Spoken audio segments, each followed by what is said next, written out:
before Alimi and Afonja did whatever they did against the Alaafin. That place belongs to the Yorubas now. So what are you telling me? All right, good. Now, Barrister, go ahead. So what I'm saying is that it is not good. We have been telling this particular administration, stop being ethnic bias in your appointments. It's not good. The woman that was holding it before, what happened to her? No, you mean the woman that held it for 2 days? Yes, 2 days. What is the difference here? You just wanted her to, you know, smell the soup, but she will not eat it. That's what you did. Barrister, the woman you are talking about is a serving INEC commissioner. So, in the history of this country, have you seen someone move from that position to the position of chairman? That would have been perfect because she knows the job. She rose from the ladder. She's a member of that body. She knows the inner workings of INEC. She's experienced. She knows all the problem of INEC more than any outsider. In fact, she would have been the perfect person to occupy that position, knowing fully well what that body has gone through, knowing fully well the pitfall, knowing fully well what is expected of INEC after the last chairman, Mahmoud Yakubu, desecrated that place. She would have been the perfect person to occupy that position and then clean up that place. Clean up, let a woman hold that place for she is still there. She has not left. She's still there to offer useful advice to the chairman. No, she cannot. She doesn't have any. Mind you, she is the most senior commissioner at the moment. That is the more reason. So she will work closely with the chairman. She may not. They will silence her. She may not. In fact, she won't even have a say. That's the truth. She may not. I was thinking that this our gender-friendly whatever they are talking about. This would have been the perfect time to implement it. Let the woman occupy that place for once. You saw what Nena Oti did in Abia, didn't you? This is the time for you to say, okay, let that woman occupy that place. What is wrong there?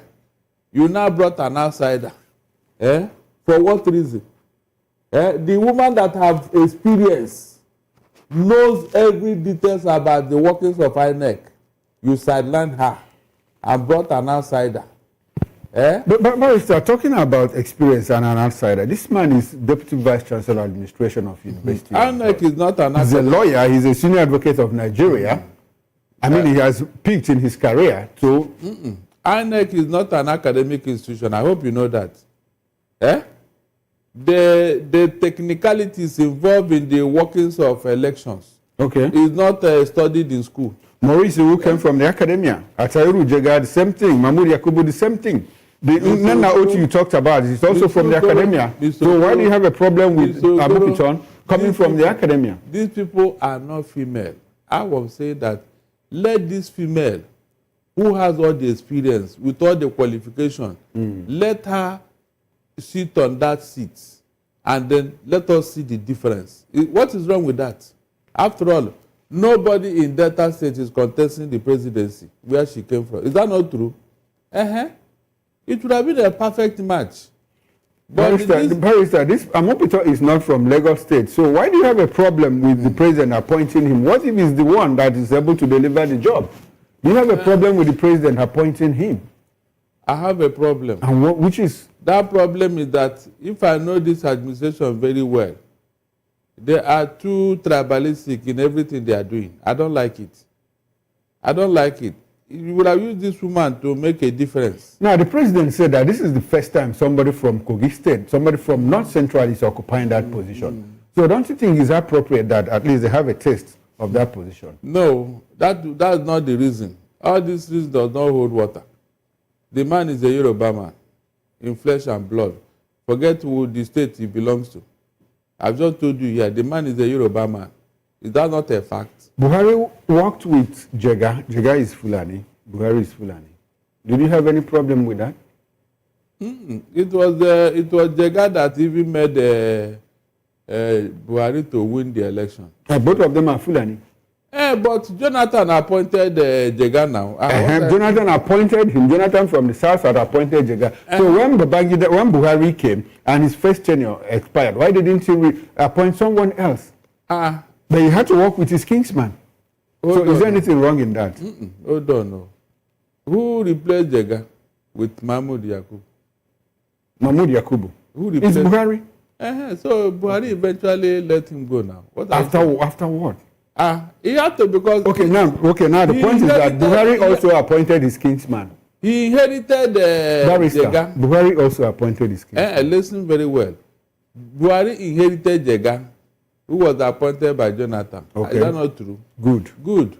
Now, telling me that Buhari... And when it was the turn of Buhari to appoint, he also took somebody from the north. But the president left the southwest and took somebody from the north central. Where is Mahmoud Yakubu from? Mahmoud Yakubu is from the north. Which part of the north? I know that he's just from the north. On top of my head, I can't recall. Good. Now. But he's not from Katsina State. And this man is not. This man is not from Lagos State, and he's not even from southwest. He's from north central. Look, what I'm saying in essence is that from what we are seeing, from experience, okay, I doubt if this man will be neutral in this election. Okay, now, Barrister, before we move on to the major topic of conversation for the day, what do you expect from the Senate during the process of confirmation and all of that? Like the intelligence community, what do you expect them to do in terms of screening, in terms of due diligence on the personality of this man, his political leanings? Is he a card-carrying member of any political organization or any political party?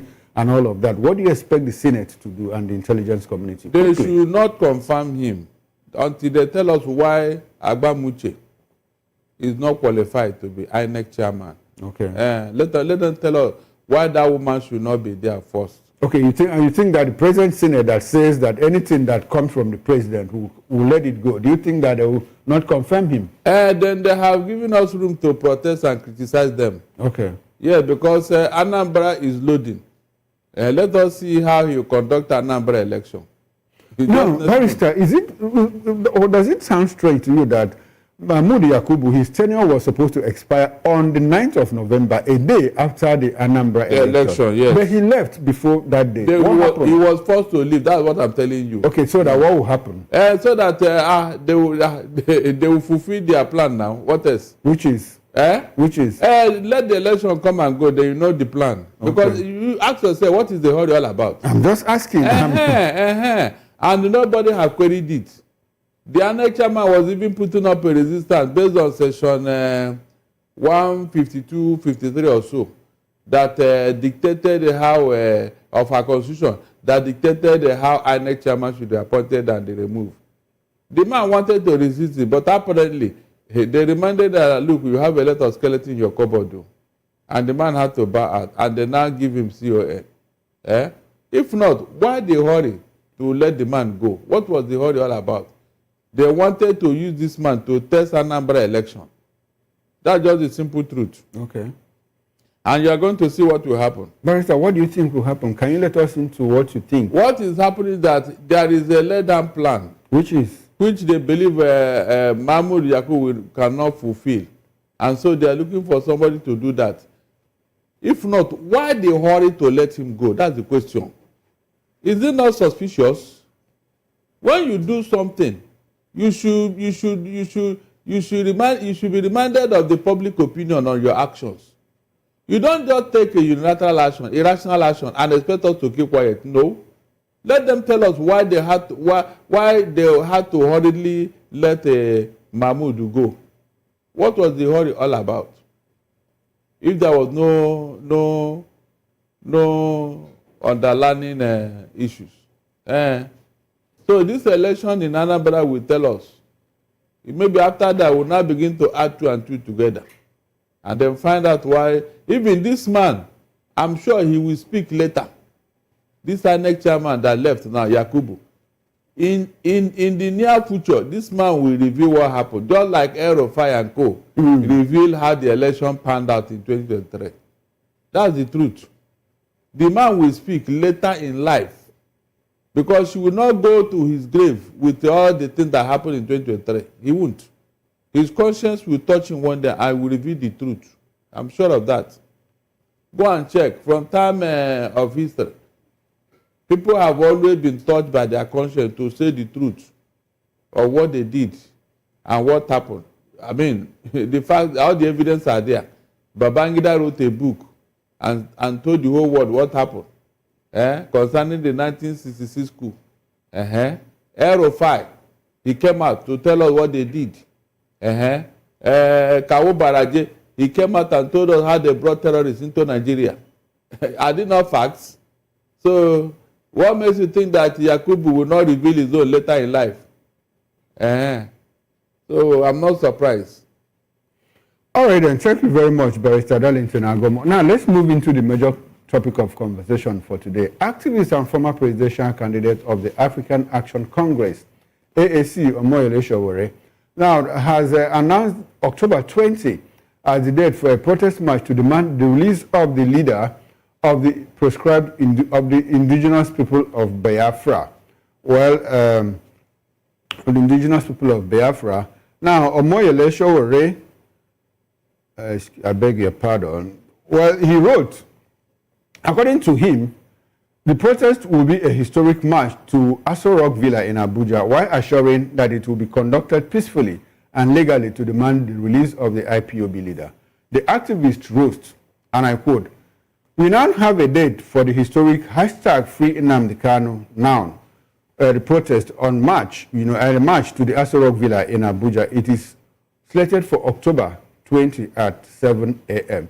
He urged all Southeast governors, lawmakers, traditional rulers, and religious leaders to join the demonstration, adding that he has reached out to the political elites in the Southeast, including Alex Oti, Peter Obi, Eyine Abaribe, Obi Agwocha, the man who represents Nnamdi Kanu in the House of Representatives, and the Deputy Speaker of Abia House of Assembly.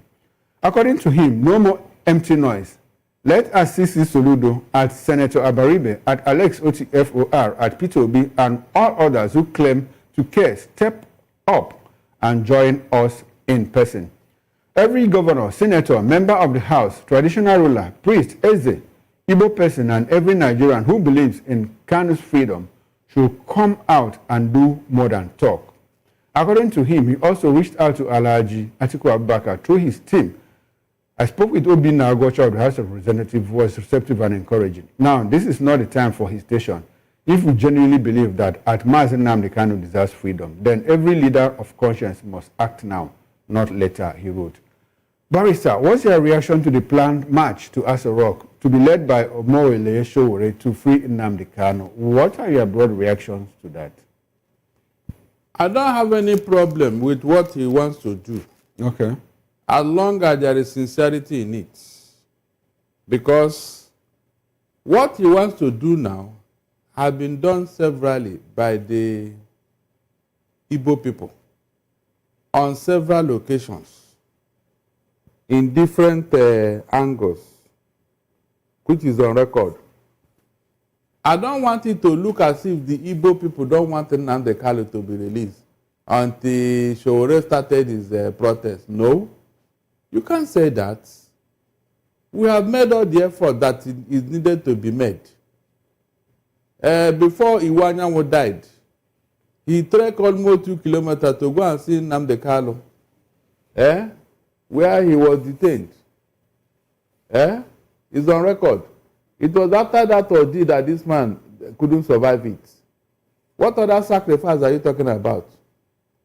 This is a man with a very bad leg. DSS forced him to trek to that place. You can imagine.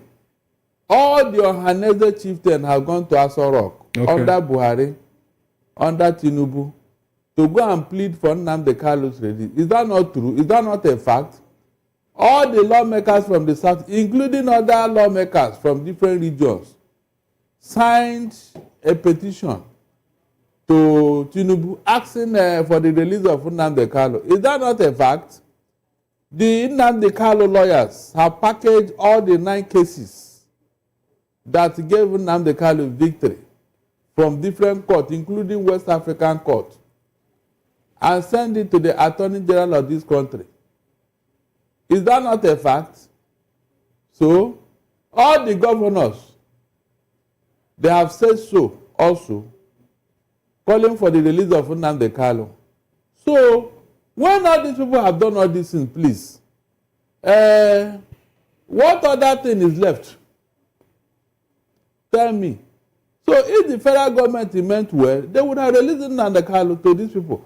So Ludo have written a letter, a very long thesis, telling the government of the federation to release Nnamdi Kanu to him. Please, is that not effort? Is it when we carry gun and cutlass that you now know that, yes, we want Nnamdi Kanu to, then they will now say you're a terrorist? So what I'm saying in essence is that what Shore is trying to do now is a welcome development. But the way you want to go about it is what I am thinking about. You don't go and call up a sitting governor to follow you to Aso Rock as if he is your mate or something. Inviting them to come and join you. Join you and do what? But okay, don't you think that desperate times demand desperate measures? No, please. Look, as a governor, there are things that are expected of you. Let us call a spade here. You don't expect a sitting governor to wake up, follow you to and start protesting against a government that he put him in place or a governor that is serving. When there are so many other decent ways of approaching issues. Probably, or more Shore is doing that because practically every other method has failed. It didn't fail. They are working on it. They told us. For how long? I said they are working on it. Look, even apart from all this, Mr. Okoro, Nnamdi Kanu will be released because there's no law to try him. But there is no law to try him. There is no law. They are just keeping him there, buying time. It's a question of time before they release him. Look, what's that his name? Abacha's CSO, Al-Mustafa. Yes. You remember him? Hamza. Yes, Hamzat. Was he not there throughout Obasanjo's 8 years in office? When they got there, did they release him? He's even trying to contest election now. Was he tried? Even Shore himself, did the Yoruba protest before he was released? We just woke up one morning and the Attorney General entered a nollie prosecute and said that he has no case to answer, and they asked him to go home. Is that not true? So why do you now want to make it look as if there's nobody in Igbo land that can, champion Nnamdi Kanu's case? After all this effort has been made, it now has to be you. Then if you now call them and then maybe because of what has already been predetermined, you now say it was because of you that Nnamdi Kanu was released. Will it not be a shame on Igbos after all the effort we have made? So it will now begin to, reason that, no, so federal government, all these efforts that the Igbos have made, you didn't listen to it until somebody now went on a protest before you now release him. Look, what I'm telling is, Showore, you can go on with whatever you want to do with your people. After all, you have your members. Go and protest on behalf of Nnamdi Kanu. And leave out the government. Leave out the political. They will never follow you. Okay. They will never because I wanted to ask you. Yeah, they will never. I won't even, if I'm one, I won't follow him. For what? Okay. A sitting governor. You are not even a councillor. You are not contested. Do you think that this is Showore is overreaching himself, or is this an overdrive? Yes, he wants to promote himself with this cause, and I don't like it. You don't wake up and start championing things, doing things as if you are the messiah of the Igbos. On what ground?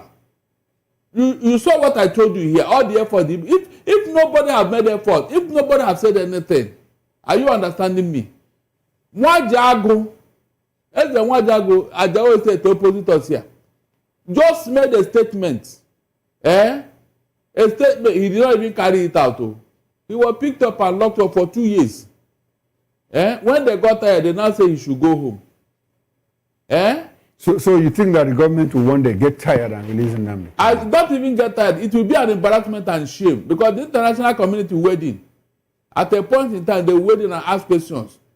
No, seriously, because if there is a case against this man, why have you not tried him since?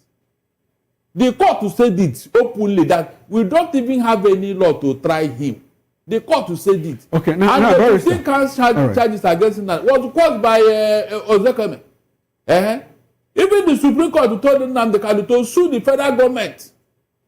This is on record. Now, Barrister, I spoke with Omoyele Showore on the morning show on Voice of the People Television, and when I asked him, the value of the protest. He said probably it is, to put pressure on the government, to alert the international community to understand what Nnamdi Kanu is going through, that he's been held, illegally, because courts have said, let this man go. Good. Now, Barrister, don't you think that the government will find this protest confrontational and harden its position on the matter? Especially when at a point, people were looking for some sort of political solution, to the release of Nnamdi Kanu. And a section of people said, no, let's go to court and trash it out. Now, the government says, we are in court.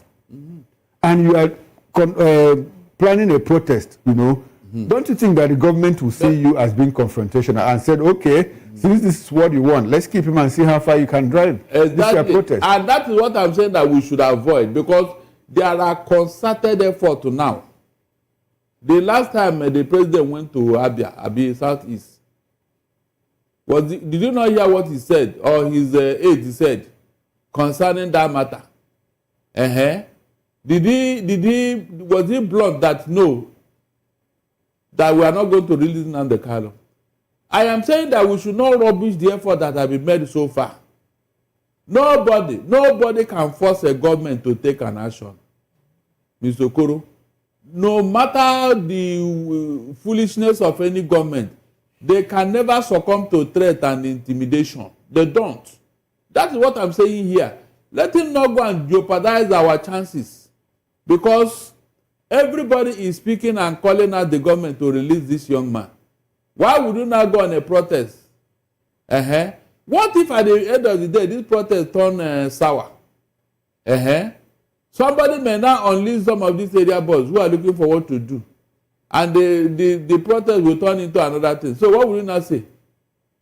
Mr. Okoro, what will you now say? That you are pressurizing the government, Abi? So who told you, in his own case, like I've always asked, who pressurized the government to release him? Who pressurized the government? Was there any protest before he was released? So please, let us do this indecently. Nnamdi Kanu will come out, whether you like it or not. I am sure of that, because the mere fact that you don't have any law to try him is enough for you to say, let him go.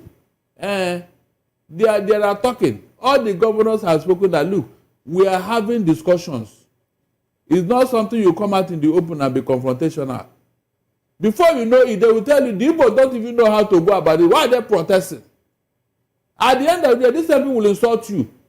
I remember when they were telling that the Igbos, we don't know how to negotiate, we don't know how to do diplomacy, Now we are doing it to somebody now want to go and embarrass everybody because of protest. How do you think the government will feel if they now release Nnamdi Kanu because of protest?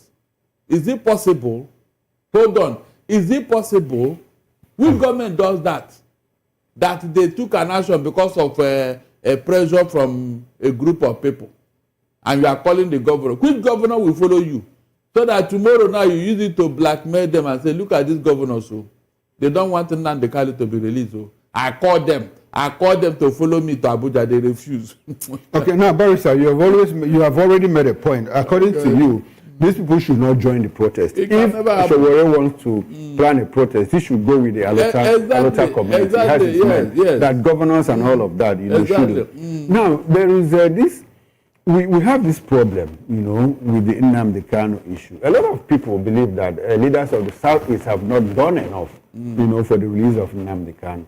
Unfortunately, part of the people that Showore are looking at, are some of the people, I mean the elites in particular, without mentioning anybody's name. We hear that some people go to Aso Rock in the day and march into Aso Rock and say, please release this young man for us. And at night, they still go back and say, please, don't let him go, because if you release him, there will be problem in the Southeast. And we have one of the people that Showore mentioned that he reached out to say, the release of Nnamdi Kanu will ordinarily not guarantee peace in the South. Yes. So, in the midst of all of this, do you think, you've already said that these people will not join, but the issue of people going in the day and going back at night to say, don't let him go, how do you see all of that? Could it be a fact? Is it true? Do you have an idea whether some people get into that kind of? Is there anybody in this earth that is loved by everybody? Mention. Even Jesus Christ, our Lord Jesus Christ, with all he did, with all the sacrifice, was he not hated by his own people? Did he stop the agenda of God concerning his life? Tell me. So all these things are things that I don't understand. I don't like people to be gullible here. Nobody in any environment will be loved by even his own family members. They will disagree with him. That is life for you. So you cannot say because one or two persons are saying, therefore, I ask again, when they release Sowore, was there any protest? Did anybody come to say, release him, don't release him? So if the government is now using that, it means that the government is even shameless. That's the truth. They are shameless. They know that this man ought to go, but you are using it to make a political capital. What does that tell you? They are using it. So are they waiting until this is turned to embarrassment before they will not release him? Remember what Buhari said when he came to the Southeast during his tenure. And we brought this matter up. We said, well, whatever the court decide, he does not have a hand in it. And when the court decided the Mr. Okoro, what happened? Was it not the same government that said, no, keep him, don't release him? Was it Igbo people that decided the case in court? My people, be wise for once, please. Be wise for once. All these later day human rights activists, we should not follow them as if we don't know what we are doing.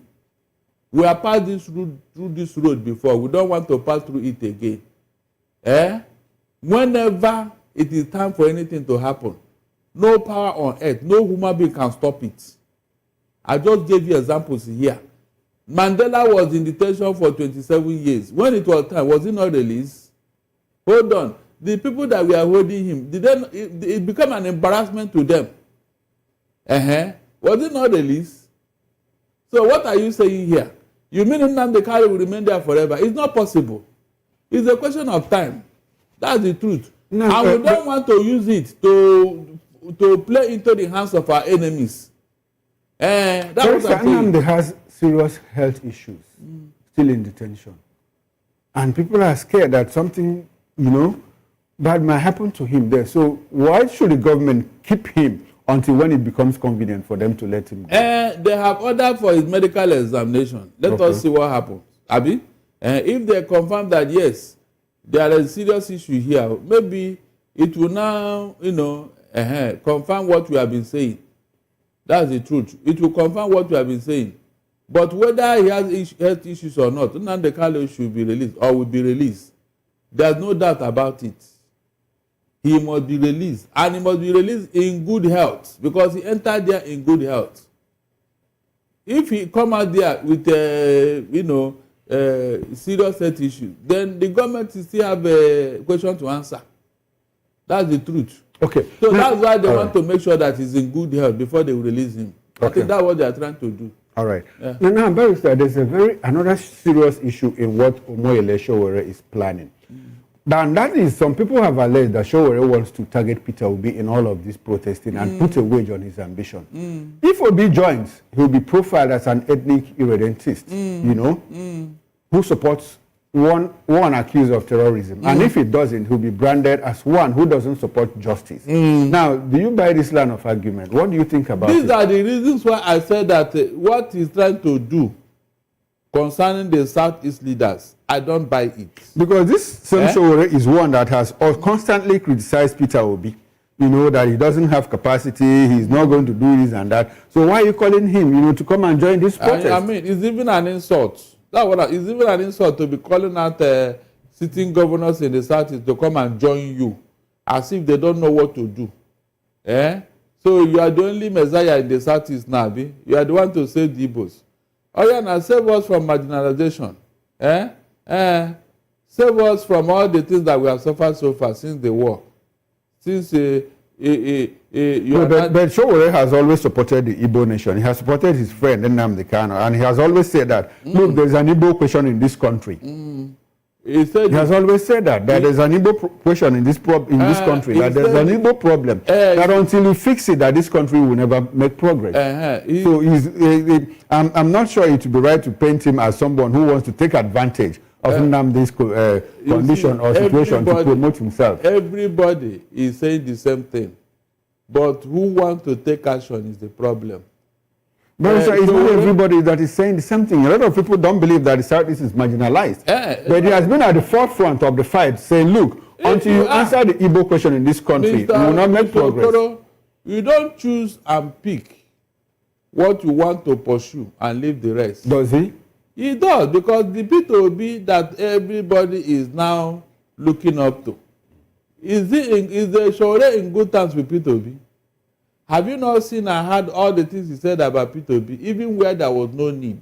Maybe he might not have any problem with P2B, but just disagreeing with him based on principles. No, they might not have personal quarrels, personal problems. It's the same thing we are saying here. Okay. We don't have any issue with his activism. What we are saying that you do your thing. After all, we didn't stop you. Okay, what you are saying, do your activism, don't get Peter Obi involved. Don't get the Southeast governors involved. Exactly. Don't make you look as if you are our savior. How about the average Igbo man? Should the average Southeasterner get involved in this protest? If they want to. Okay. But don't call our political leaders and our elites as if they are your boy. You are the only one who knows how to mobilize or do protest. It's an insult. That's what I'm saying. I think you are seeing it from a very different angle. The way Omoyele Sowore himself sees it. Because, like I said, I spoke with him this morning. Now, Barrister, coincidentally, the date chosen for this protest, October 20th, coincides with the 5th anniversary of End SARS protest. Is it do you see anything wrong in that? Very, very wrong. That's what I'm saying. That's what I'm saying. That's why I say that we should be wary. So that the Showore will not use that to whip up unnecessary sentiments and promote his political career. That's what I'm saying here. NSAS protest was heavy in the Southwest here. Much people died at the Lekki Toge more than any other place in Nigeria. People were killed in Enugu too. I was in Enugu then. Heavy. Okay. We are talking of where the thing was much. Okay. It's in the Southwest, Lagos State here. So if you want to do remembrance, why can't he do it? Why does he want to use the Igbos? No, he's not using the Igbos. He says it's a mere coincidence, and it happens on a Monday. And Monday is the first day of the week when people are still fresh, people are still active and all of that. If you choose another date, what will happen? Hold on. Is there anything that is cast on stone here? If you choose another date, what will happen? Must you use that day to remind us of Nnamdi Kanu detention? Was it that day that Nnamdi Kanu was detained, that particular day? It doesn't add up. That's what I'm saying. But that is a day that also speaks to the freedom, the quest for freedom. How about other people now that if other people want to do the same remembrance on that day, what happens? Hold on, what happens? Don't you see it coming? What about if other people want to use that day to remember NSAS? How will you now separate it? How? Please, we must be very wary here. All I'm saying here is that discussions are going on. The same discussion that went on behind closed doors before he was released. That's what we are doing too. So that nobody will come and say, tomorrow they will blame you, Mr. Okoro. If this protest turned out now, they will blame you. They will say it was P2B that went to do it and they are blaming Showore. Why would they go and protest? Don't you know that they are heating up the polity? That the Igbos are come again with Biafra. Or have you not seen such a thing before? I just gave you an example with the man that spoke in Ajawa State here. What happened to him? He did not carry it out. He only make a statement for his own protection and his business. How did he end up? When did anybody come and protest and say, this man you just castrated like this, what happened? Okay, hold on. You are talking of Nnamdi Kanu, please. Is there no serious issues that you're supposed to protest in Nigeria, especially insecurity?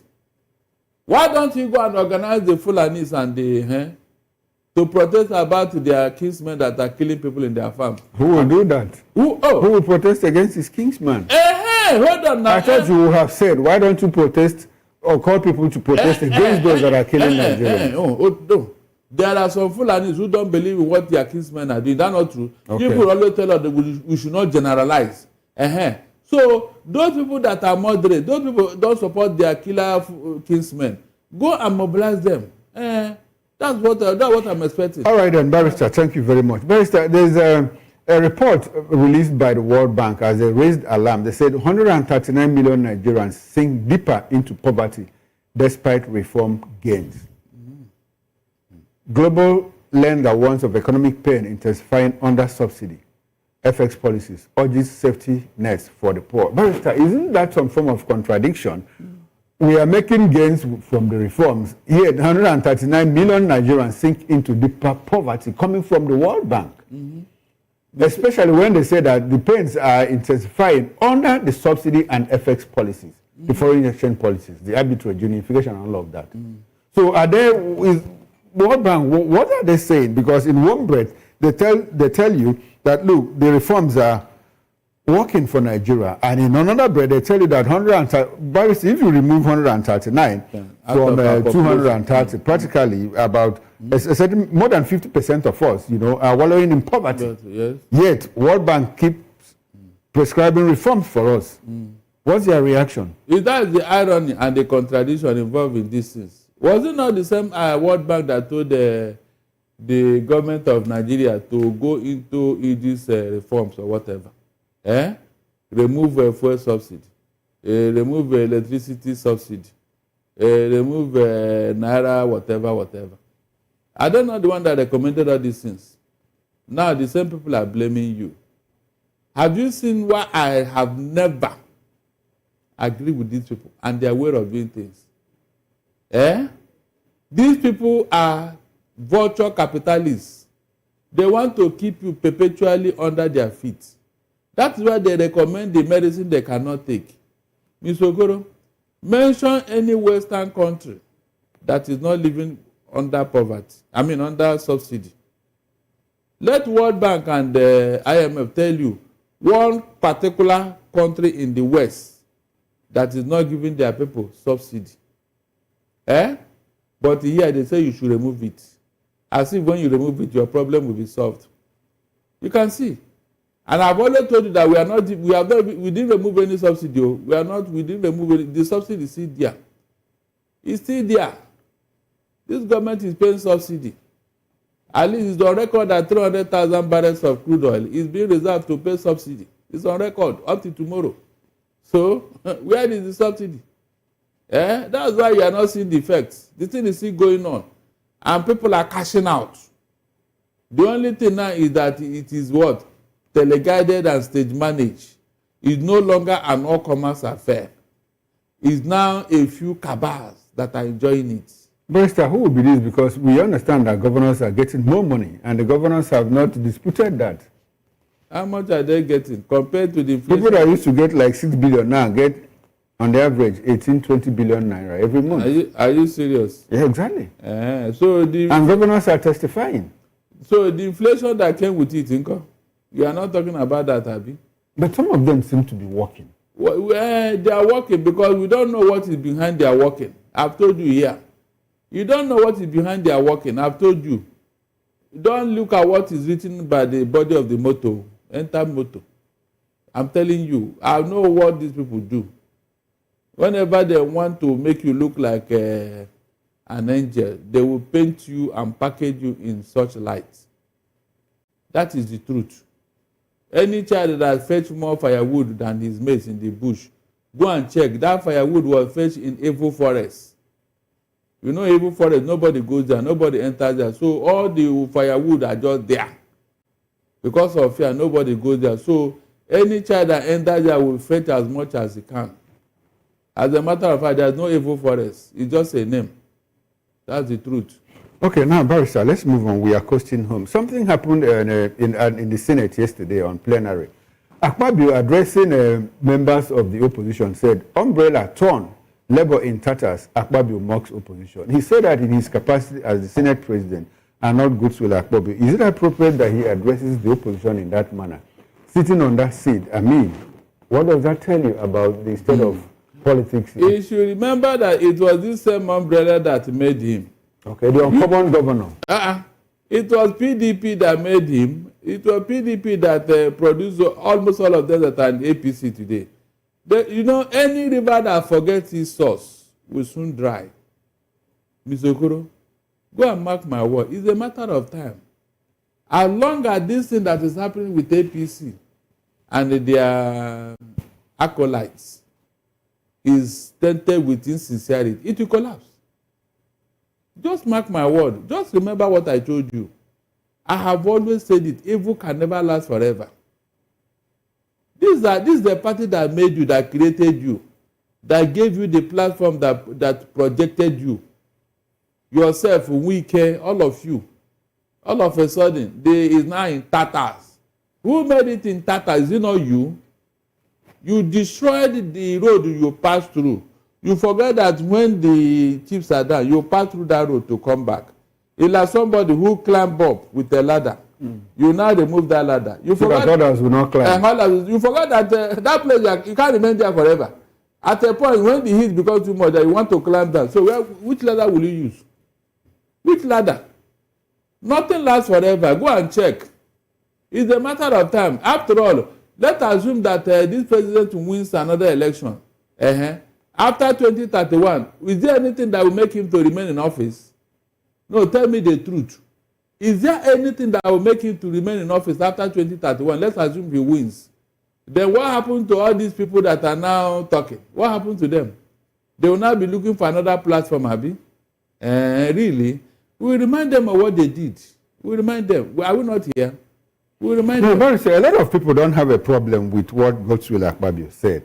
But they have a problem with the circumstances under which he said it. That if he had, he was outside and he just casually said that it wouldn't matter. But that he said that sitting on that seat, that hallowed seat, as on the seat of the Senate president. At that point, isn't he supposed to be apolitical and at least respect the opposition? Have you not said worse things on that seat? Can you imagine? Even the scandal that happened on that seat. So should we, now they are saying, Barrister, should we continue to sin because grace abounds? Well, that is what APC wants. By their fruits you shall know them. If he doesn't say that, his principal will not praise him. But that's what they want to hear. Whenever he feel as if they are not, they are becoming cold, they will raise up something to, tell the principal that, look, we are here, we are working for you. Did he not say that 2 other governors is going to, he gave assurance to the president that, look, 2 other governors will soon join APC. Can't you see how he said that, Mr. President, 2 other governors are going to join your party? As if, No, he said more governors. More governors. I think he mentioned 2. He mentioned 2. So that means that this thing has become a personal matter. And that's what they want. Now, Barrister, thank you very much. But before we leave, your final word on the planned protest. # free Nnamdi Kanu, the protest march to Asoro. We have final word on that. Let them go on, but it must be peaceful according to them. But they should make it those who want to join. Don't come tomorrow and use it to blackmail anybody that you don't know the effort these governors have made behind closed doors. All these political leaders, you don't know the effort they have made. And you now want to say because they did not come and join you, therefore they are not interested in releasing that. I don't want that, please, I don't. We know how to go about our thing. We know how to go about our thing. It's not you that will come and tell us, except we do it your own way, therefore we are not doing anything. All this effort that has been made, were you the one that made it? Were you the one? So go ahead and do your protest, but don't force anybody to join you. No sitting governor will join you to do that. It can never happen. Barrister, 139 million Nigerians sinking into deeper poverty. Your final word on that? Of course. I'm even thinking that the World Bank was very lenient. It's more than that, too. With the way things are, it is more than that, Mr. Okoro. Look at what happened with gas just 3 weeks ago. Gas. Do you know that people starve because they can't have gas to cook? Because there's no kerosene, there's no gas. The firewood is not even available. No, do you sit down to imagine what we are talking about here? They told us not to use firewood and kerosene. Now, the gas that they say is available everywhere. In fact, gas, we are even looking for whom to dash gas. All of a sudden, the thing just disappeared because some cabals want to cash out. They told you that if there is no scarcity, that means this is artificial. Somebody created it to make money out of you and I. Somebody created this to make money out of you and I. Maybe by the time this one is settled now, another group will now create this scarcity somewhere to cash out. Okay. And that's how things are done here. All right, then. Now, this would be a good place to end this conversation. I must say a very big thank you to you, Barrister Darlington Agomo, for coming to Political Lens. It's my pleasure. Now, on behalf of the backroom staff, the technical director, bus manager, sound engineer, and the ingest manager, I am Chukwuma Okoro. Up next is Issues with Nena Ndomduto. Stay with us and don't go away. Bye for now. I'll see you tomorrow at 8 o'clock on the morning show.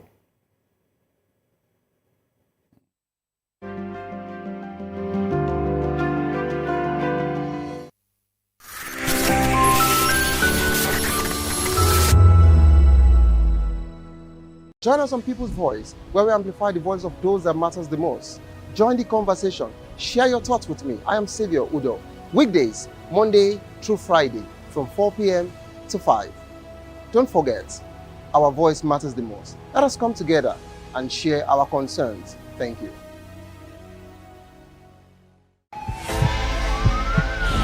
This is Health Check, your weekly guide to better living, smarter choices, and trusted answers. From everyday wellness to urgent health issues, we've got you covered. Health Check, only on Voice of the People Television, where your health has a voice.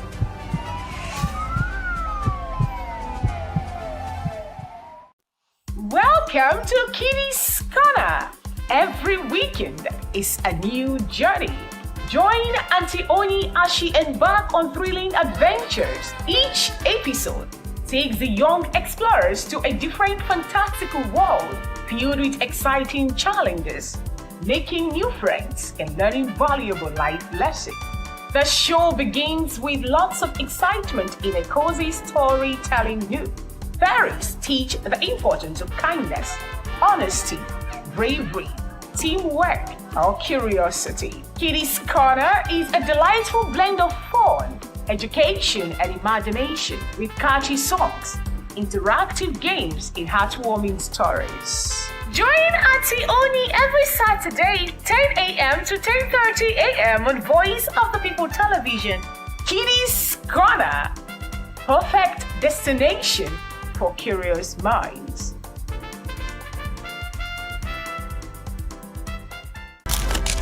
In a world where power shapes with every headline. In a nation full of questions. In a world filled with noise, the truth needs a voice. The policies that shapes our world and the economy that determines our future. Every hour, every day, the grapevine keeps buzzing.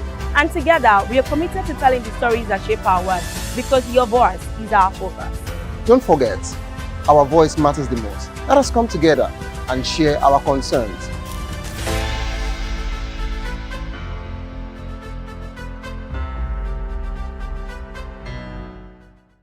Are you ready for the extraordinary? Something big is happening on your screen. Introducing VOP TV.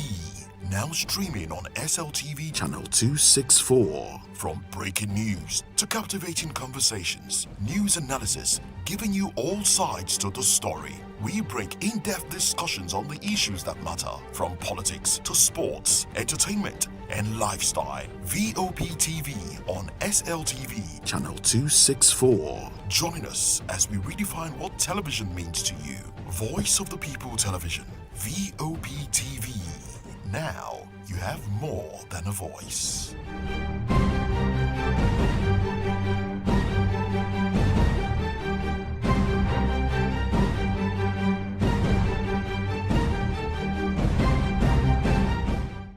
The 2564 is coming up on Barney 9, right? The 2564 Atlantic Tower. What happens in the hush behind hangar doors? Who signs the papers that gamble with lives? Which truths were grounded before they even ever had wings? If you've ever buckled a seatbelt at 30,000 feet, if you've ever stared out of that tiny window and wondered who's really in control of the skies, it isn't just flight, it's power, it's politics, it's pressure sealed in steel. We're peeling back the clouds from runway risks to sky-high secret. facts, we're diving deep where most dare not to look. Aviation Scope, every Sunday at 7 p.m. only on Voice of the People TV. We don't just report, we reveal. We don't just ask, we uncover. Because when it comes to the skies, ignorance is turbulence. Aviation Scope, the sky isn't the limit, it's just the beginning. Behind every broken desk lies a broken promise. Education shapes the nations. But who is asking the right questions? Introducing Edu Dialogue, the show that goes beyond the surface, exposes the cracks, the corruption, and the silence in Nigeria's education system. Edu Dialogue, Saturdays, 3 p.m., only on VOP TV. We break the biggest stories, from missing funds to policy failures. We ask the tough questions and demand real answers. Edu Dialogue, this Saturday, 3 p.m. on Voice of the People Television.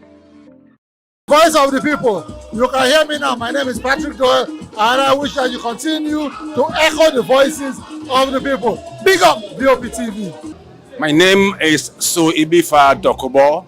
Please keep watching VOP TV. Hi, my name is Kwekumali Ikena Onyekwena, and I am with the Voice of the People TV. Now, if you're looking for the veritable channel for information, politics, robust discussions, you don't need to go far. VOP has you. VOP will always have you. Thank you. Hi, my name is Patrick Diabwa, aka Ibani Chuka, Amayanabo the Eagle King, and you are watching VOP TV. Stay with us.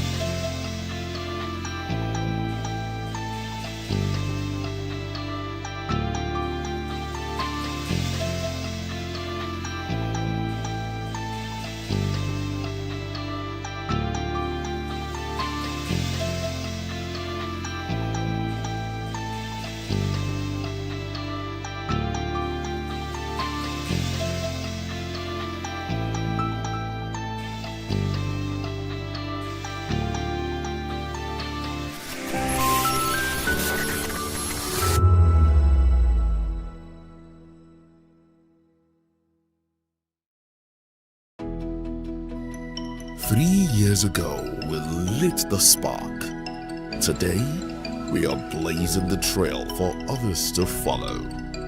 VOP Media is 3 years of breaking boundaries.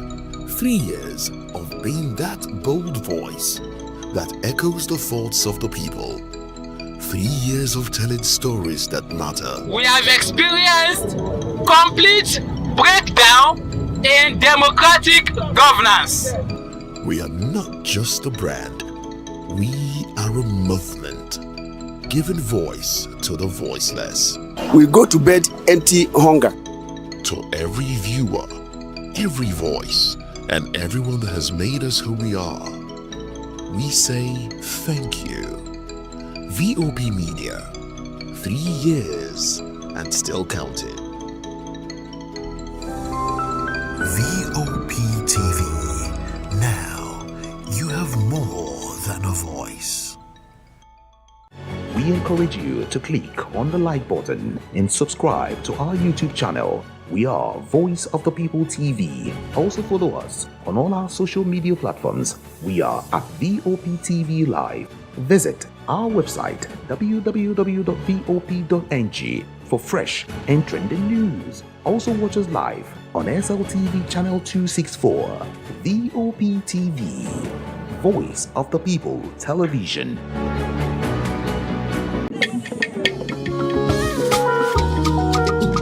Voice of the People Television awuchiela o onye nu ya ka ọrụ ibe ya. Ị chọrọ ịmata akụkọ ndị gbara n'ọkwa akụkọ dị iche iche n'ala anyị kwa ụbọchị. Ị chọrọ ịmata ka o si afịatụ na ndọrọndọrọ ọchịchị, agụmakwụkwọ, azụmahịa, ime njem, ọbụla dị egwuregwu. Ngwa sonyere anyị n'oge ndị Igbo na Voice of the People Television. anyị nwere ndị ọbịa bụ ọkachamara bụkwa ndị ga-enye aka tapịa isiokwu ndị anyị jiri bịa kwa ụbọchị. Anyị ga-eji ka o siri gbaa n'akwụkwọ akụkọ dị iche iche wee malite tupu anyị akọzie n'uju n'ubi onye anyị bịara na nke ya. Ịgbamụrụ nzem ọzọ kedụkosi ya gaziere onye ukwu ma gaziere onye nta. Mkparịta ụka tọrọ atọ ka anyị ga-ewetara gị bụkwa nke ga-eme ka ị mata ka ihe si aga n'ala anyị bụ Naịjirịa ọbụla dị na mba ofesi. Oge ndị Igbo na Voice of the People Television ga na-abịara gị site n'ụbọchị Mọnde ruo Fraịde na SLTV Channel 264. Ekwekwala ka akọrọ gị ya akọrọ. Chetakwa na ọ bụ na SLTV Channel 264 ka ị ga-ekiri Voice of the People Television. Voice of the People Television, ugbu a ị nwere karịa olu.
My name is Esther. They call me the Oga of them are the general overseer of them all.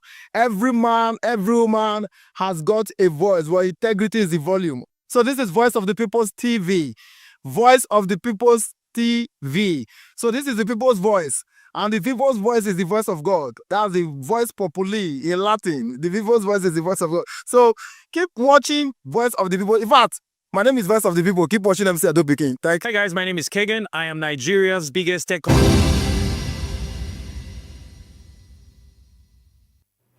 Hello Nigeria, it's another exciting episode of the Issues and Voice of the People television, where we bring you the most important and pressing issues shaping our nation today. I am your host, Nenna Ndomdioto.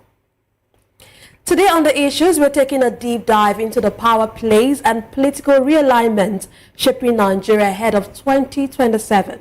From the Council of State's approval of Professor Joash Amupitan as the new INEC Chairman, to Ojikala's bold claims about President Tinubu's inevitable re-election, and the PDP Northern Support Group's declaration that there is no going back on Goodluck Jonathan's return.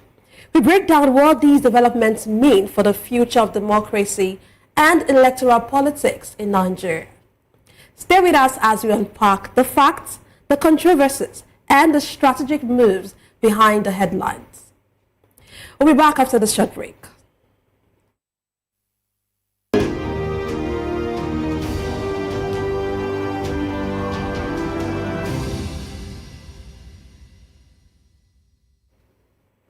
Glad to have you back. Let's dive straight into today's discussion. On today's issue, the National Council of State has approved the appointment of Professor Joash Ojo Amupitan San as the new chairman of the Independent National Electoral Commission, INEC. This decision came during a meeting at the presidential villa on Thursday, October 9, 2025, where President Bola Tinubu presented Amupitan's nomination following the completion of Mahmoud Yakubu's 10-year tenure. Amupitan, its 58-year-old professor of law from Kogi State, becomes the first North Central nominee to lead INEC. Known for his integrity and deep legal expertise, he currently serves as Deputy Vice Chancellor Administration at the University of Jos and holds the title of Senior Advocate of Nigeria. Tinubu is expected to forward his name to the Senate for screening in accordance with constitutional procedures. With a distinguished academic and professional background, Amupitan has authored several legal texts and held key leadership positions in both academia and public service. He also serves as Pro-Chancellor of Joseph Ayo Babalola University and sits on multiple institutional boards. His nomination received unanimous backing from council members, including Kogi State Governor Ahmed Usman Ododo, who praised his character and qualifications. Today, I'm delighted to be joined by two esteemed guests. Here in the studio, we have Dr. Peter Anosike. Dr. Anosike is a philosopher, development economist, and best-selling author. He's also an erudite commentator on economy, finance, politics, and power. He's also the author of the most talked about book titled Abuse of Power: How Democracy Turned into Tyranny of the Few. Thank you very much for joining us tonight. Thank you for having me. Joining us virtually is Chris Paul Otaigbe, an international correspondent who will join us later on in the show. Let's start with you, Dr. Peter Anosike. What this new development, what was your first reaction to the fact that Amupitan has been approved as a new INEC chairman? Nothing. Okay. Not absolute nothing. You say known for his integrity. Where has he been tested? That's the question. Where has he been tested? He is just like any other of the professors that we appointed vice chancellor. So he has not been tested, and nobody builds a reputation with what he is going to do in the future. Reputation is what you have done in the past. So yesterday, I know that he is going to emerge. So yesterday, I went through his CV and other things around him. So he's just like an ordinary Nigerian, like any of us. So saying that he's known for his integrity is neither here or there, because he had not been tested. Okay, so the integrity could actually be based on how his past achievement during his in the academic environment. So it might, of course, this is just his first time of being an INEC chairman. So what the integrity we're talking about here, or the integrity we are referring to, might be the integrity, of course, based on where he's coming from. Do you think that does not count in any way? We've had a professor. Our INEC institution is for the professors, understand? And we are getting burnt by the day. Professor Morris Iwu, Professor Atahiru Jega, Professor Mahmoud Oyakub, Professor Joash, that's Amupitan, understand me? So, but how good has our election been? How good has our election been? So until he supervises an election and it goes well, that's when we begin to talk about known for his integrity. For me, he is just an ordinary Nigerian.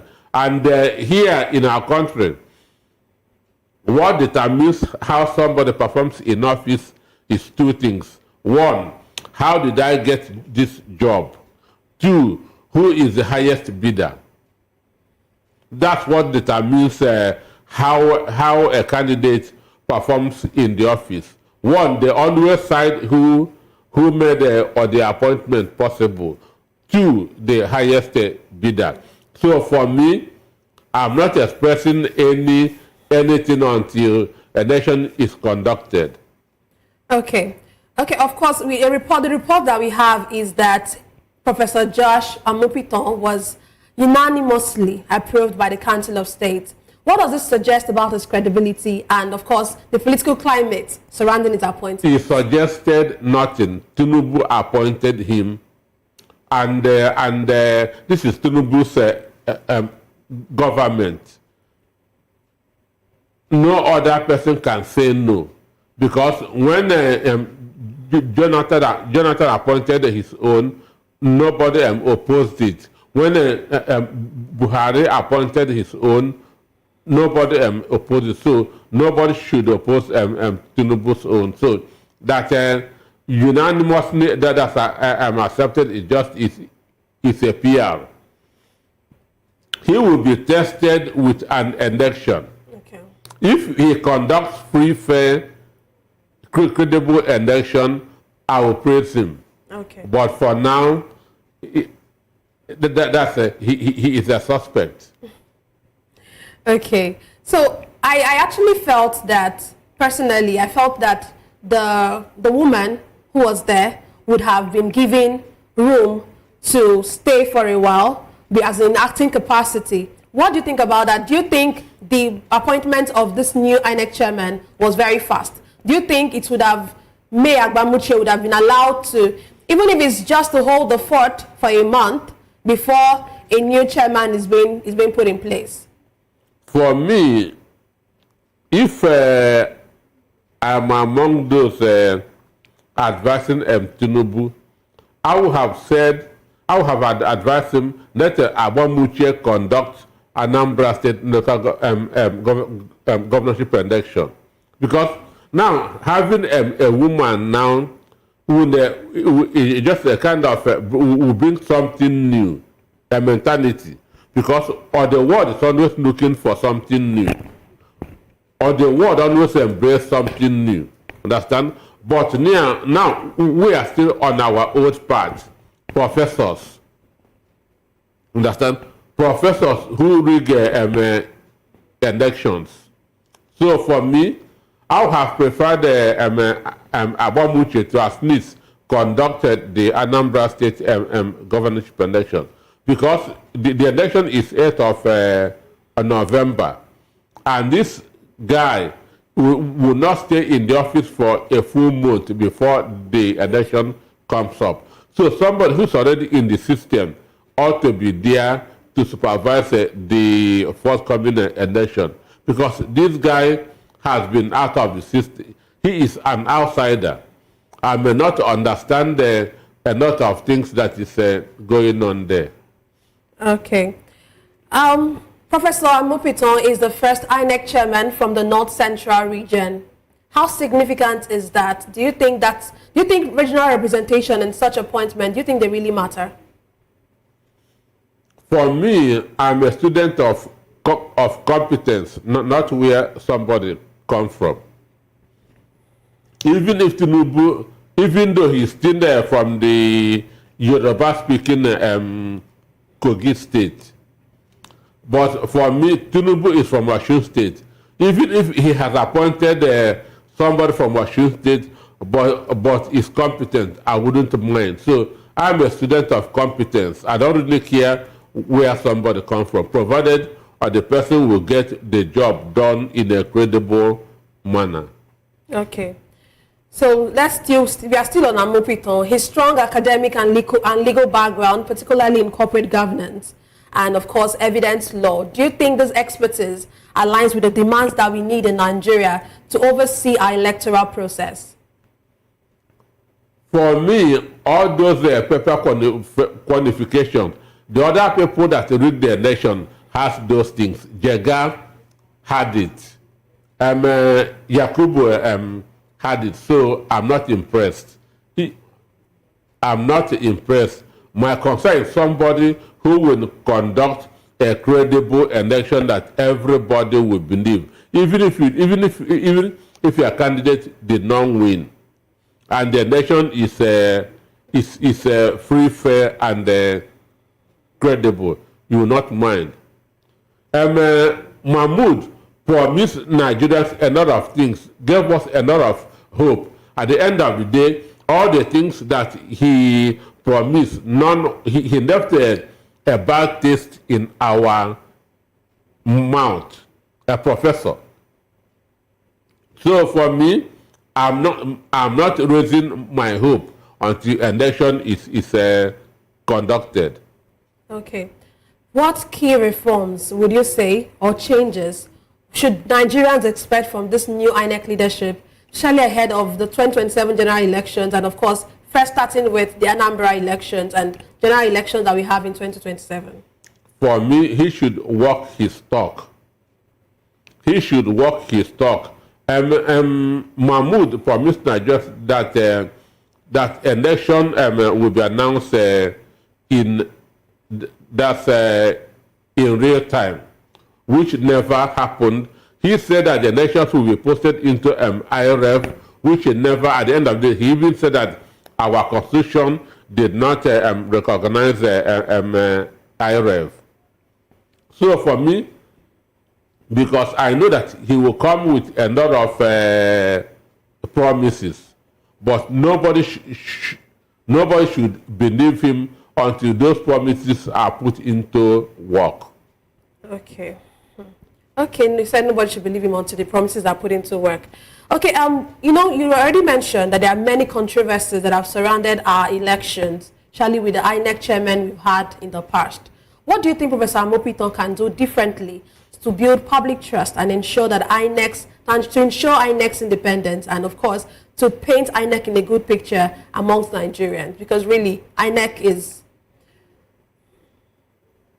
Well, that's, for me, he will go to all the files, to the promises that his predecessor made.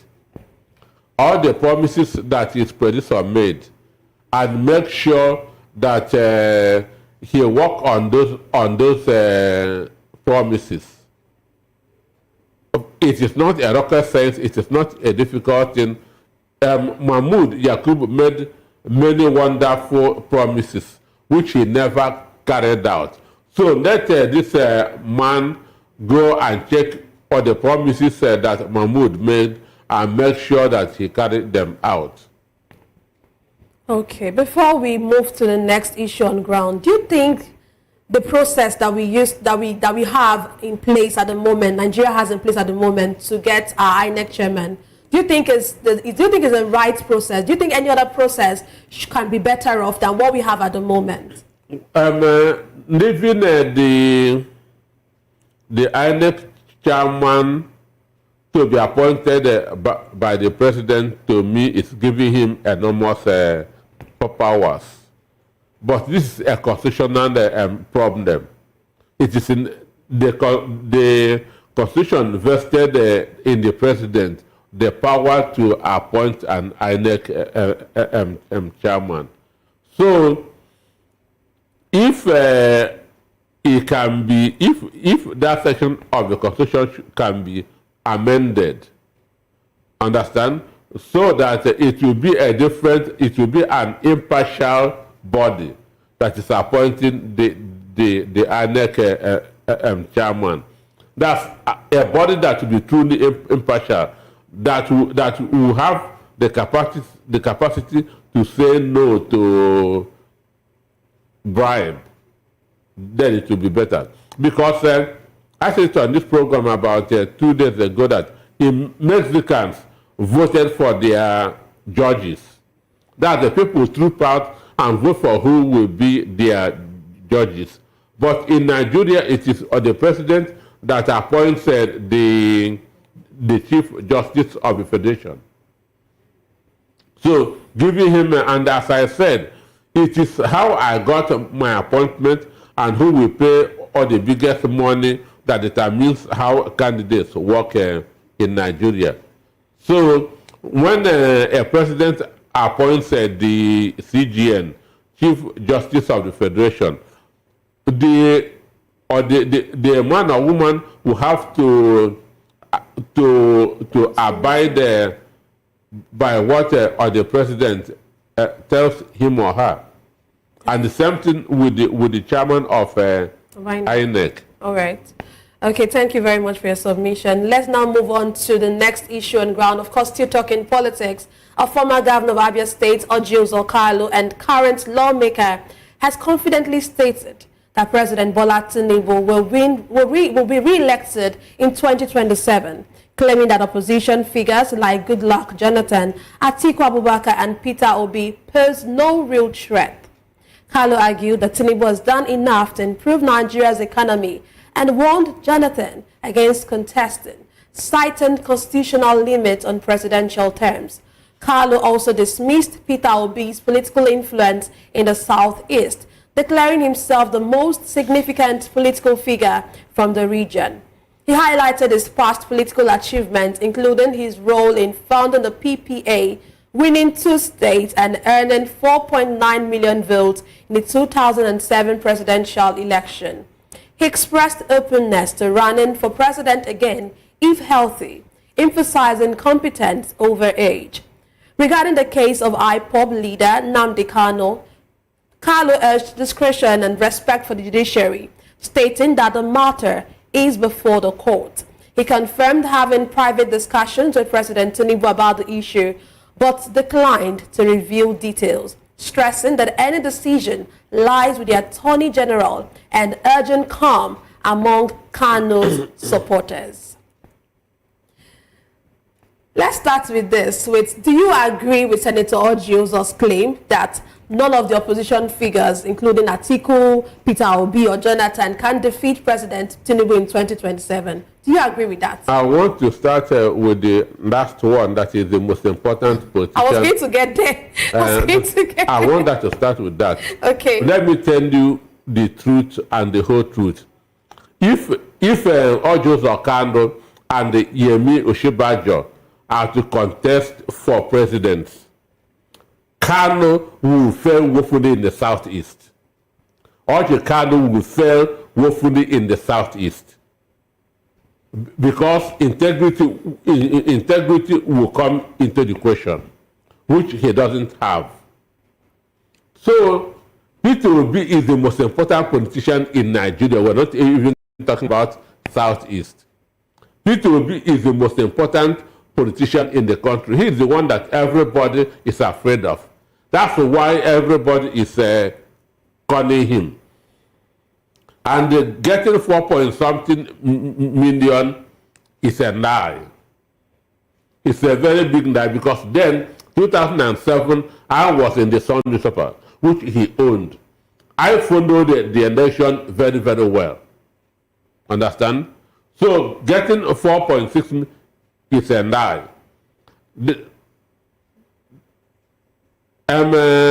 When Fenda withdrew his son, Femi, from school, somebody went to him and asked him, why did you withdraw your son from school? Fenda told the man, okay, you will be professor. Make you and Femi go stand for Ojo Ndaba Bridge. Make we know who Nigerians go follow. So if Peter Obi and the Orji Zakando go stand on top of River Niger, understand? Nobody, no single person, unless who Orji Zakando give money, no person will on his own follow Orji Zakando. I'm an Igbo man. I'm from Abia State. Peter Obi is from Anambra State. But I'm telling you the mindset of every Igbo man concerning these two people. Abia begin to get dividend of democracy from Alex Otti. His 8 years in office was a waste, was a disservice to Abia people. He brought a TLG, another waste. They brought Okezi Ibazu, another waste. Imagine Okezi Ibazu that was celebrating that Mr. Biggs came to Aba. Mr. Biggs. So the 24 years of Orjo Zakando, Theodoji and Okezi Ibazu was a waste in Abia State. So saying that anybody will follow him unless mascot, Onana, that he's a biological family. Then on the issue of Tinubu winning, every politician is an incurable optimist. No politician will tell you that he will not win. No politician will tell you that he will not win. So he is campaigning for his master, being Bola Ahmed Tinubu. But the issue is this: 2027 is still far. But I want to say now that the road is getting very tighter for Bola Ahmed Tinubu in 2027. The road is getting very tighter for him. And I say that who will win in 2027 is not in the hand of Bola Ahmed Tinubu. It's in the hand of the opposition and the Nigerians. Okay, I want us to stay on that a little bit. You said the road is getting tighter for President Tinubu. What do you mean? Why do you say this? One, with this genocide thing that the Western world are talking now, understand? This genocide thing is going to affect his election. Because one, the Western world will be a no-go area for him. He will not be accepted in America, and once America is against you, or the world is against you. So, America will not want such a person to continue in office. So the road is getting very tighter for him. Then his so-called economy that is improving for who? Government is about other people. Nigerians are still suffering. Nigerians are still struggling. Yesterday, they were attacking a World Bank for saying that 137 million Nigerians are into poverty. So the image of his government is getting very, very bad. And the opposition will capitalize on this. Then Nigerians who have been impoverished by his reforms will not want a continuation of Tinubu in 2027. Do you really think Nigerians are capable of doing that? Do you really think Nigerians are capable of standing their ground and insisting on what is right? Charlie, of course, in the background or in the backdrop of the fact that they have been impoverished. Do you think Nigerians are really, really going to take the law, or not the law into their hands, but really take their future into their hands and do the right things? No. You have your vote, understand? You have your vote. Your vote is your meal ticket. Your vote is your future. If you want a good future for yourself, or if you want a bad future for yourself, nobody will go out and fight anybody. What we are doing is a secret ballot. When you are voting, press your stomach to know whether it's full or empty. It's a simple strategy. Fill your stomach, understand, to know whether it is full or... Check when you had a good meal. So for me, Tinubu winning 2027, it will be a miracle for him. Wow. Okay, so, well, you said it's going to be a miracle. We'll have to hope, we have to wait and see the outcome. 2027 is already around the corner, and of course, we'll get to know who wins and if it's going to be a miracle or not. Okay, but this comment by Carlo, what does it tell us about the internal political divisions or ambitions within the Southeast heading into 2027? Are they really united, as in the Southeastern governors, the Southeastern politicians, the Southeast in general? Well, the same thing was there in 2023. In 2023, Ojekando never supported P2B. In 2023, Ojekando did not support P2B, and it did not stop P2B from clearing the whole Southeast. So what happened in 2023 will still happen in 2027. So he can only control the few that he can control. So in 2023, P2B has no governor in the Southeast. He has no House of Assembly member. He has no senator. He doesn't even have a councillor. But his integrity, people cashed into his integrity. And that integrity is still there. So I don't care how many governors that are supporting him but because nobody supported him in 2023, and he did what he did. But doesn't this acclaim, or doesn't this disunity, doesn't these issues, doesn't it affect the Southeast in general? Because I just feel that there should be unity amongst these our politicians, even if, okay, they are from different parties, yes, we know, but shouldn't there be, this is your brother, shouldn't you be supporting your brother? Shouldn't you have better words to talk about, to describe your brother? So some people are born entrepreneurs. They see everything as a business. Where is the money coming from? So that's how all the kind of things. Everything is money, money, money, business, business, business. Understand? So, but for me, I'm not bothered. I'm not bothered. Orji Ozokano can only be popular where he came from. Even if Kano is to contest governor again with Abaribe, Abaribe will beat him hands down. Because Abaribe has become more relevant than him in Abia State. Okay, thank you very much for your submission. One of the claims that Carlo has, or one of the claims he made, is that former President Jonathan is constitutionally barred from contesting again. Legally speaking, is that a correct position? Is that position correct? So Jonathan, in theory, still run. Khan is not a lawyer. Understand?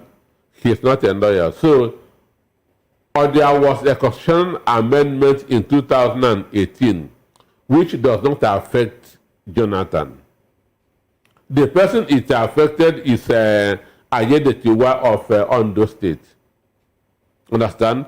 Jonathan was 215. The constitutional amendment was in 218.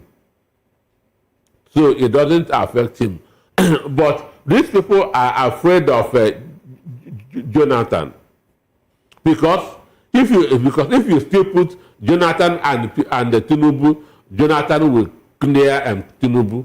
Is that what you feel? Do you 100%. Why do you think so? Why do you think that Jonathan would be able to excel above President Tinubu?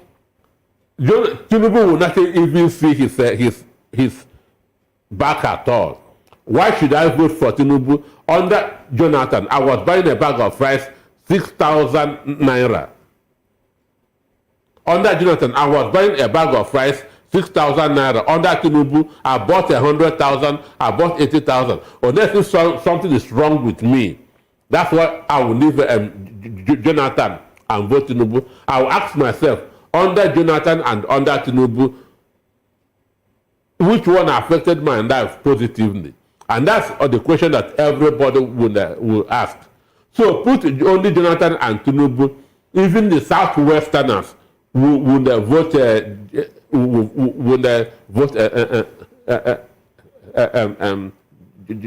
him.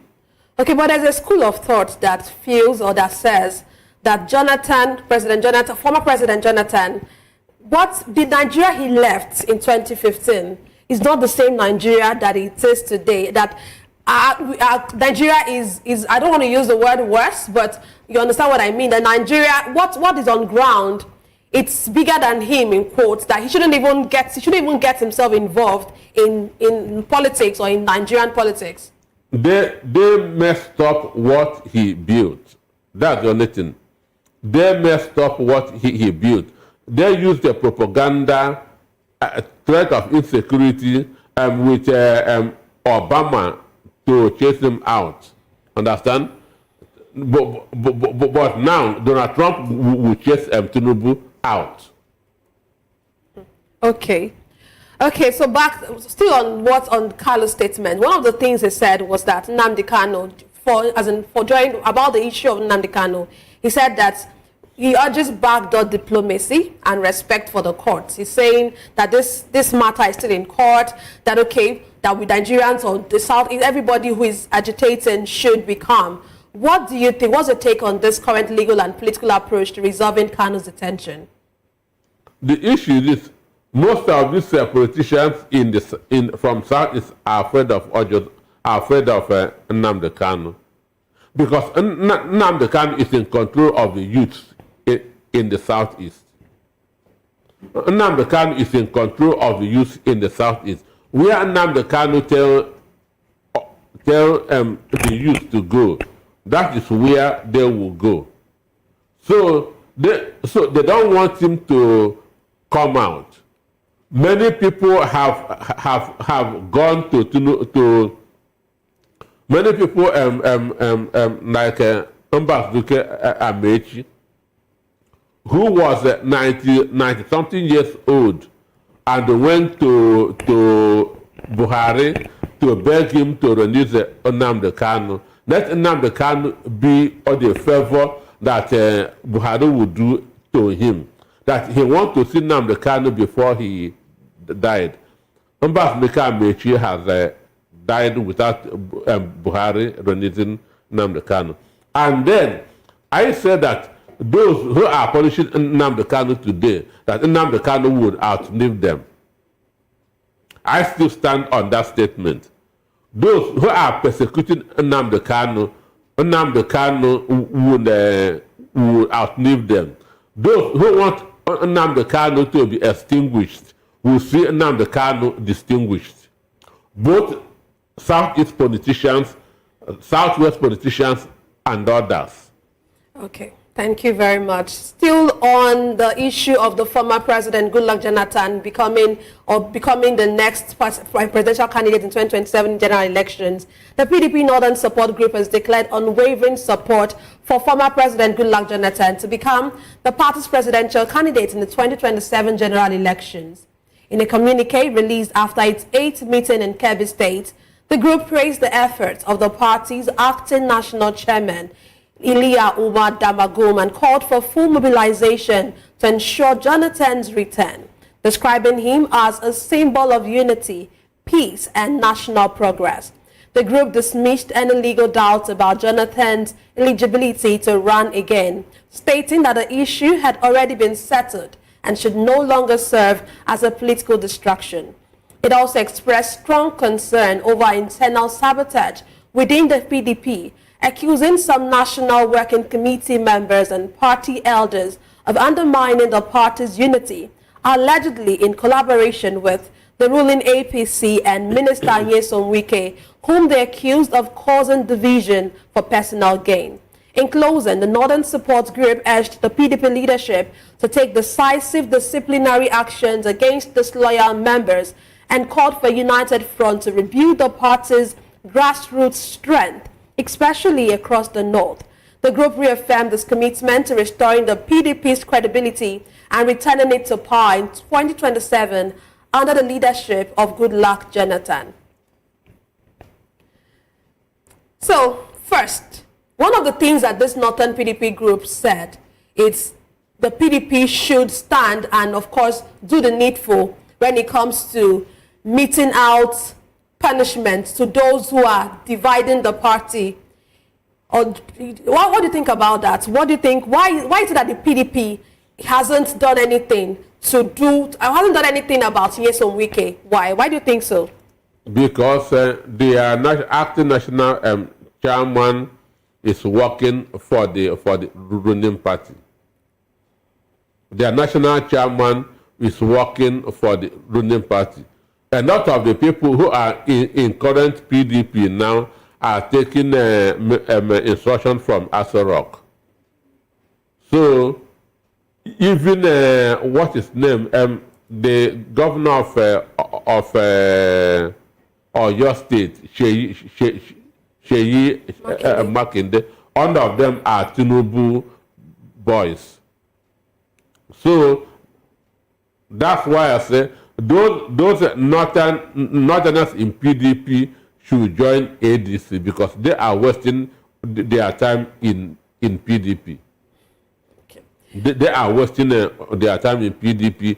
PDP is in ICU, intensive care unit, understand? And it will not come out of there until 2027 because we will not allow PDP to be a strong challenger to his boss, Bola Ahmed Tinubu.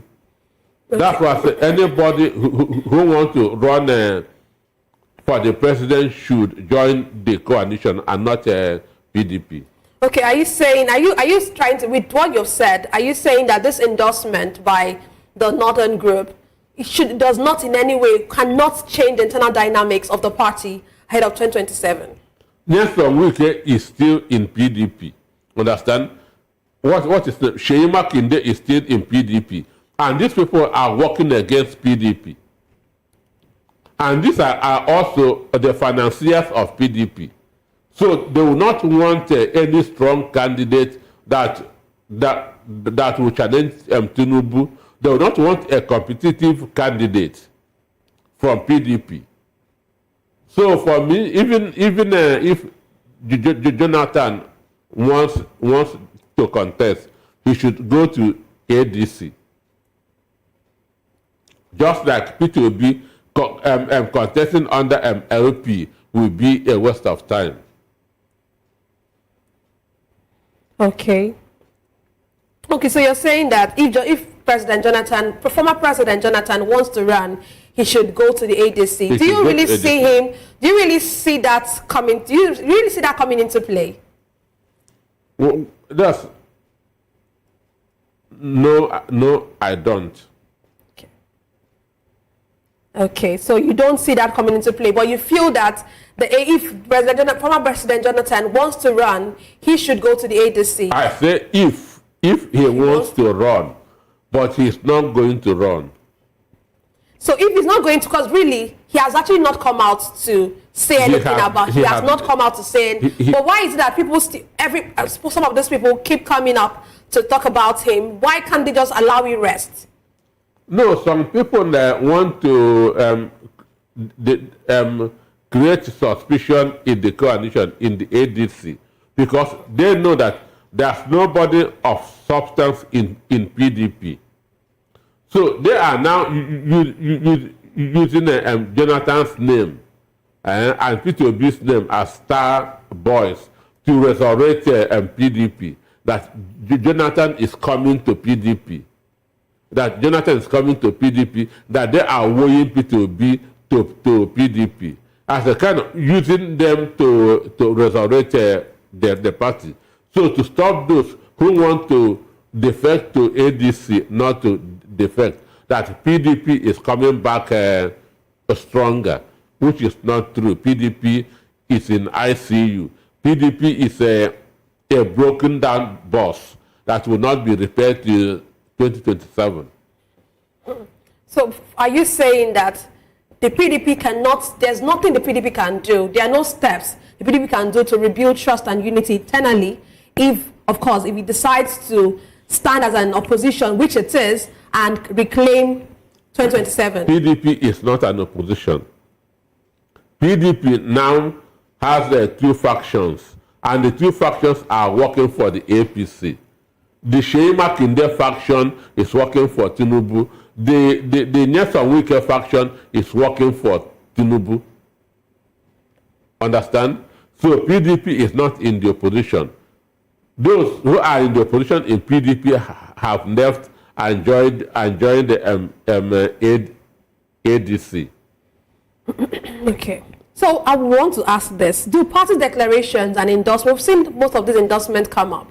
Do these endorsements, do they have any impact in any way? Do they have any impact on the voters? Can they influence voters in this age of social media activism, and of course the youth are disillusioned? Do you think endorsements in any way can influence the decisions of the youth?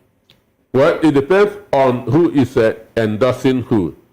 In 2024 United States presidential election, if endorsement really swings votes, Kamala Harris would have won, because the whole Hollywood endorsed her. What's the name? Barack Obama endorsed her. Biden endorsed her.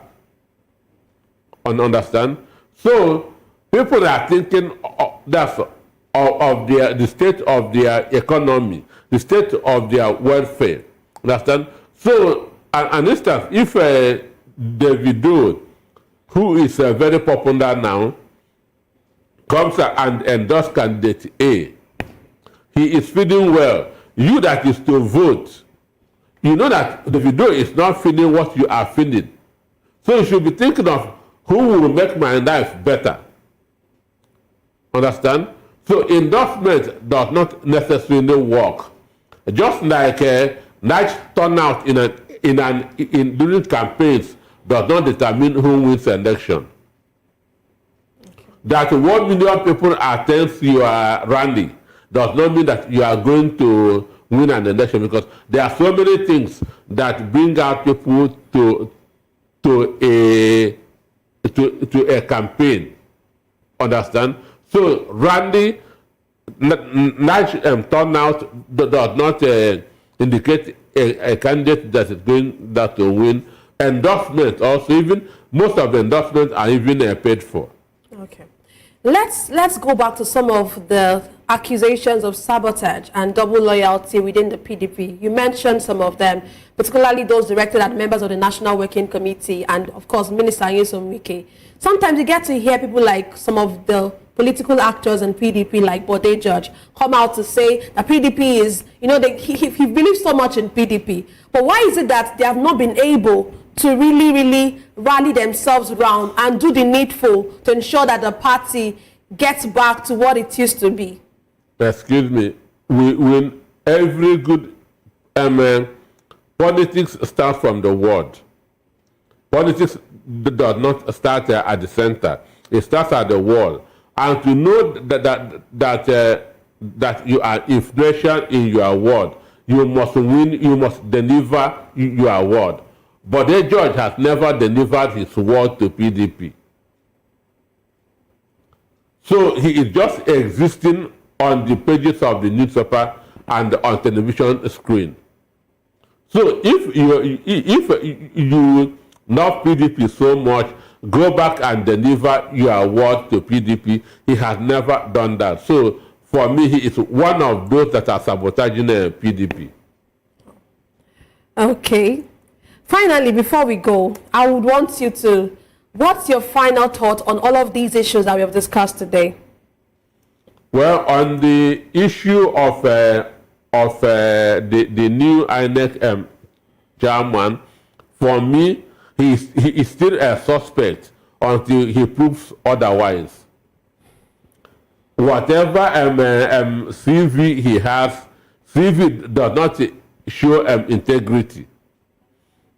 So as far as I'm concerned, he is still a suspect until he proves otherwise.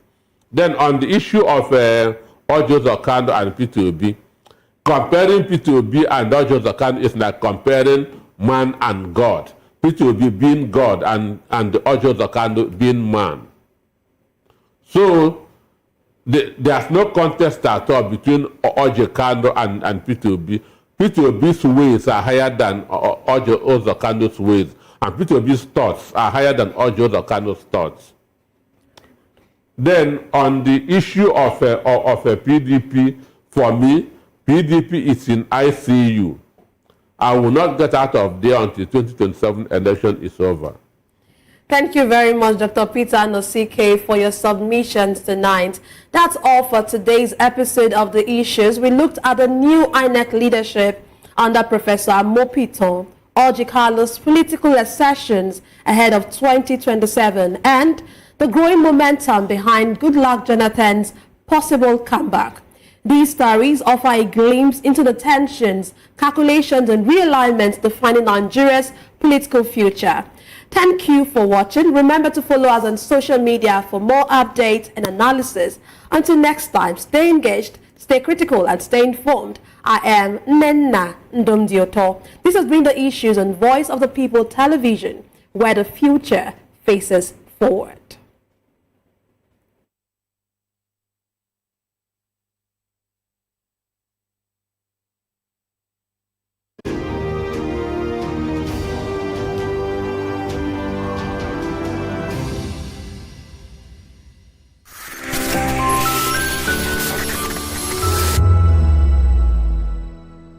Behind every broken desk lies a broken promise. Education shapes the nations.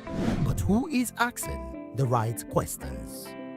Introducing Edu Dialogue, the show that goes beyond the surface, exposes the cracks, the corruption, and the silence in Nigeria's education system. Edu Dialogue, Saturdays, 3 p.m., only on VOP TV. We break the biggest stories, from missing funds to policy failures. We ask the tough questions and demand real answers. Edu Dialogue, this Saturday, 3 p.m. on Voice of the People Television.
Years ago, we lit the spark. Today, we are blazing the trail for others to follow. VOP Media is 3 years of breaking boundaries. 3 years of being that bold voice that echoes the thoughts of the people. 3 years of telling stories that matter. We have experienced complete breakdown in democratic governance. We are not just a brand, we are a movement, giving voice to the voiceless. We go to bed empty hunger. To every viewer, every voice, and everyone that has made us who we are, we say thank you. VOP Media, 3 years and still counting. VOP TV. Now you have more than a voice. Voice of the people. You can hear me now. My name is Patrick Doyle, and I wish that you continue to echo the voices of the people. Big up VOP TV. My name is Ibifa Dokubo. Please keep watching VOP TV. Hi, my name is Kwekumali Ikenna Onyekwena, and I am with the Voice of the People TV. Now, if you're looking for the veritable channel for information, politics, robust discussions, you don't need to go far. VOP has you. VOP will always have you. Thank you.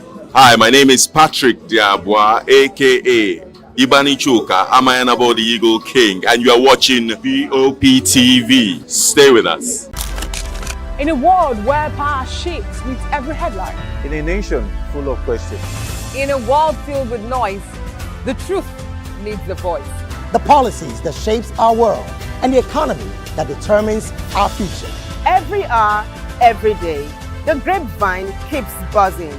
And together, we are committed to telling the stories that shape our world, because your voice is our focus. Don't forget, our voice matters the most. Let us come together and share our concerns.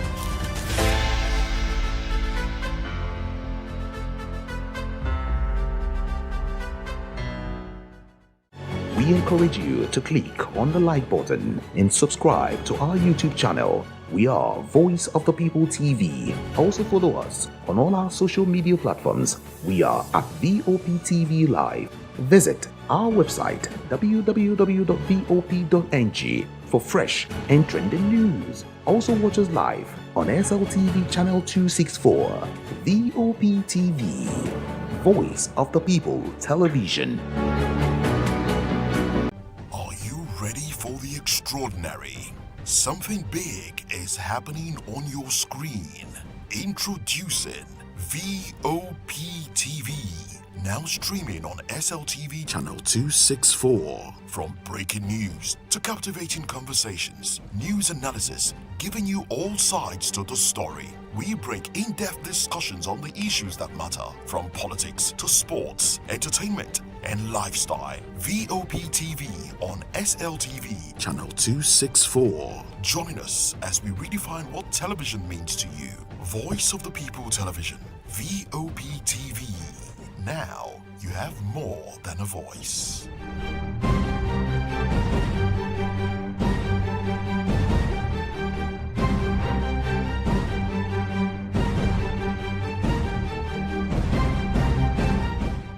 Join us on People's Voice, where we amplify the voice of those that matters the most. Join the conversation. Share your thoughts with me. I am Savior Udo. Weekdays, Monday through Friday, from 4 p.m. to 5. Don't forget, our voice matters the most. Let us come together and share our concerns. Thank you.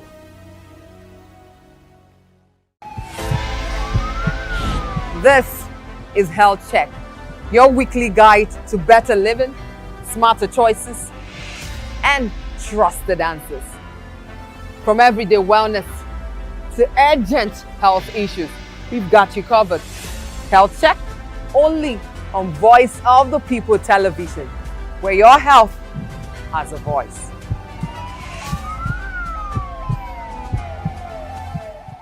The 2564 is coming up on Barney 9, right? The 2564 Atlantic Tower. What happens in the hush behind hangar doors? Who signs the papers that gamble with lives? Which truths were grounded before they even ever had wings? If you've ever buckled a seatbelt at 30,000 feet, if you've ever stared out of that tiny window and wondered who's really in control of the skies, it isn't just flight, it's power, it's politics, it's pressure sealed in steel. We're peeling back the clouds from runway risks to sky-high secrets. We're diving deep where most dare not to look. Aviation Scope, every Sunday at 7 p.m. only on Voice of the People TV. We don't just report, we reveal. We don't just ask, we uncover. Because when it comes to the skies, ignorance is turbulence. Aviation Scope, the sky isn't the limit, it's just the beginning. Welcome to Kitty's Corner. Every weekend is a new journey. Join Auntie Oni as she embarks on thrilling adventures. Each episode takes the young explorers to a different fantastical world filled with exciting challenges, making new friends and learning valuable life lessons. The show begins with lots of excitement in a cozy storytelling mood. Fairies teach the importance of kindness, honesty, bravery, teamwork, or curiosity. Kitty's Corner is a delightful blend of fun, education, and imagination with catchy songs, interactive games, and heartwarming stories. Join Auntie Oni every Saturday, 10 a.m. to 10:30 a.m. on Voice of the People Television. Kitty's Corner, perfect destination for curious minds.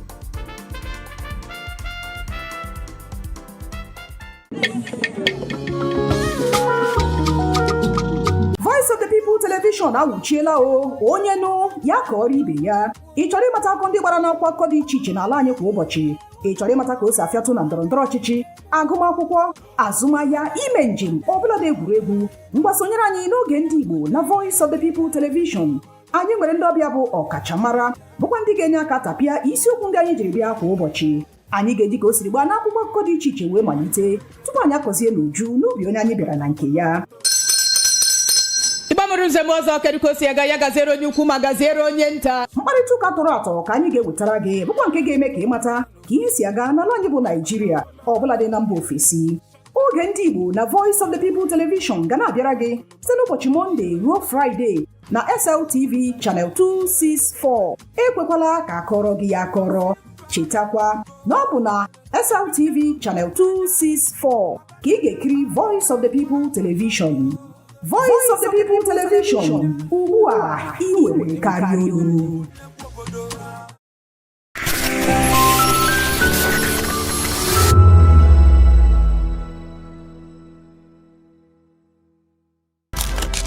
In a world where power shifts with every headline. In a nation full of questions. In a world filled with noise, the truth needs the voice. The policies that shapes our world and the economy that determines our future. Every hour, every day, the grapevine keeps buzzing. And together, we are committed to telling the stories that shape our world because your voice is our focus. Don't forget, our voice matters the most. Let us come together and share our concerns.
Are you ready for the extraordinary? Something big is happening on your screen. Introducing VOP TV. Now streaming on SLTV channel 264. From breaking news to captivating conversations, news analysis, giving you all sides to the story. We bring in-depth discussions on the issues that matter, from politics to sports, entertainment, and lifestyle. VOP TV on SLTV channel 264. Join us as we redefine what television means to you. Voice of the People Television, VOP TV. Now you have more than a voice.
Welcome to Kitty's Corner.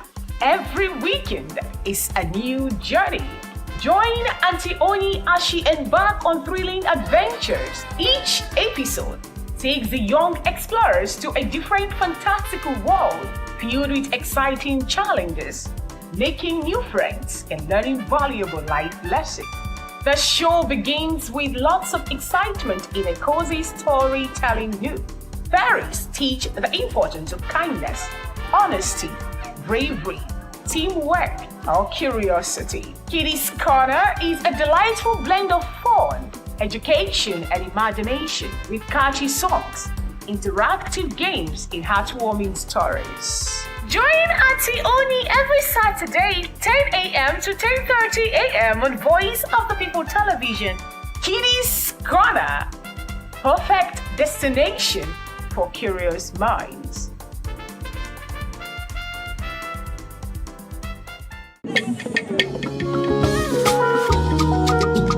Voice Voice of the People Television awuchiela o onye nụ ya ka ọrụ ibe ya. Ị chọrọ ịmata akụkọ ndị gbara n'ọkwa akụkọ dị iche iche n'ala anyị kwa ụbọchị. Ị chọrọ ịmata ka o si afịatụ na ndọrọndọrọ ọchịchị, agụmakwụkwọ, azụmahịa, ime njem, ọbụladị egwuregwu. Mgbasonyere anyị n'oge ndị Igbo na Voice of the People Television. Anyị nwere ndị ọbịa bụ ọkachamara bụkwa ndị ga-enye aka tapịa isiokwu ndị anyị jiri bịa kwa ụbọchị. Anyị ga-eji ka o siri gbaa n'akwụkwọ akụkọ dị iche iche wee malite tupu anyị akọzie n'uju n'ubi onye anyị bịara na nke ya.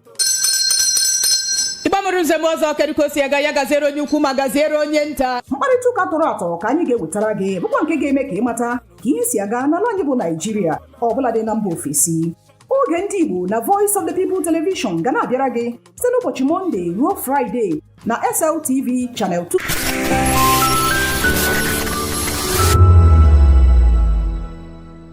This is where we're going to tell you all things topical, of course, all things trending.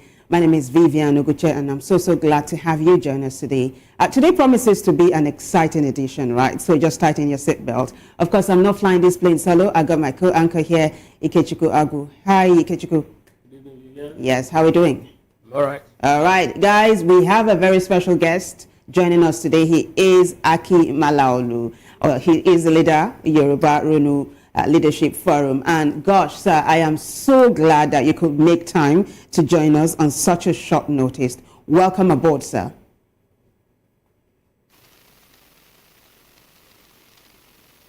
Okay, I understand he's out. I understand he's going to join us again and not too long from now. But so we have, can I say we have a new INEC chair? Because basically President Tinubu has appointed or nominated someone to take the place of the outgone INEC chair, Professor Mahmoud Yakubu. I mean, just yesterday, we talked about, a female INEC chair breaking the ceiling, talking about the INEC, the current acting INEC chairman. But it looks like it's not going to happen. We are not going to have the very first female INEC chair. On that note, I understand my guest is back, so we introduce him again once and for all.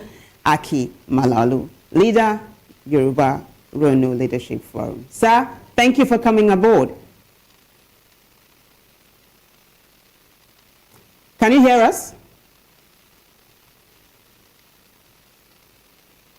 Can you unmute your mic or your device, whatever it is, so that we can hear you clearly?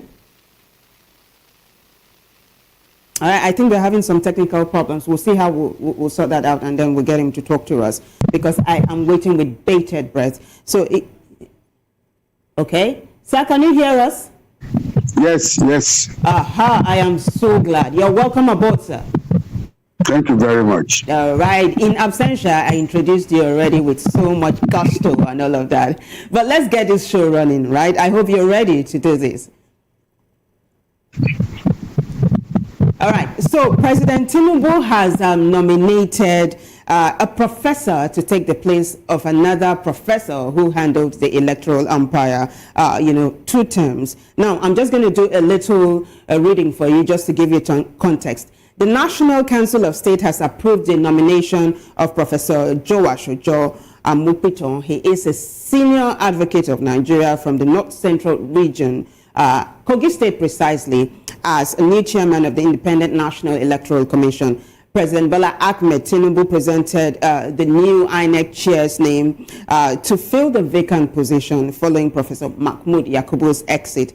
Yakubu served from 2015 till October 2025. Now, President Tinubu told the council that this new person he wants to appoint as INEC chairman is the first person from Kogi, North Central State, nominated to occupy the position, and that he is apolitical. That's the point. So President Tinubu is saying that this new INEC chair is apolitical, meaning he's objective, and therefore Nigerians should expect a free and fair election in 2027. Now, before we have your take, President Tinubu will have to send his name to the Senate for screening and, of course, for confirmation. How does this news make you feel, sir? Well, he's a professor, and it is our elections. And I'm surprised why he has to pick a law professor to handle our elections. from the training that I had in the university, a sociologist is the best person for any election. That is a fact. But granted that he has picked the professor of law from North Central States, the problem we have now is that we don't have a new electoral reform. Secondly, there are a lot of certificate forgers in our system who may be looking for opportunity to hold offices. And I believe strongly that all candidates, including the president himself, must present credentials for the next election.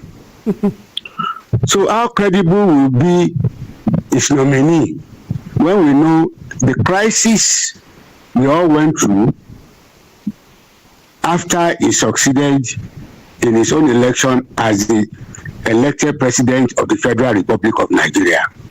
Okay. All right. I hear you. I don't know if Ikechukwu has a question for you before we move on from this particular issue of certificate. But my question to you now is, just like former President Goodluck Jonathan has said earlier on, as well as IPAC, which is an integration of political parties, they had asked that the electoral umpire be selected independently, right, away from the executive. They had said that they wanted, the judiciary, student union, civil society organizations, as well as trade unions, to be the ones that would independently screen and then nominate an INEC chairman. But it looks like the president did not pay them much attention. I don't know if you're too happy about that development, and I don't know if you're going to see the day when an electoral umpire is going to be appointed or nominated independently of the executive.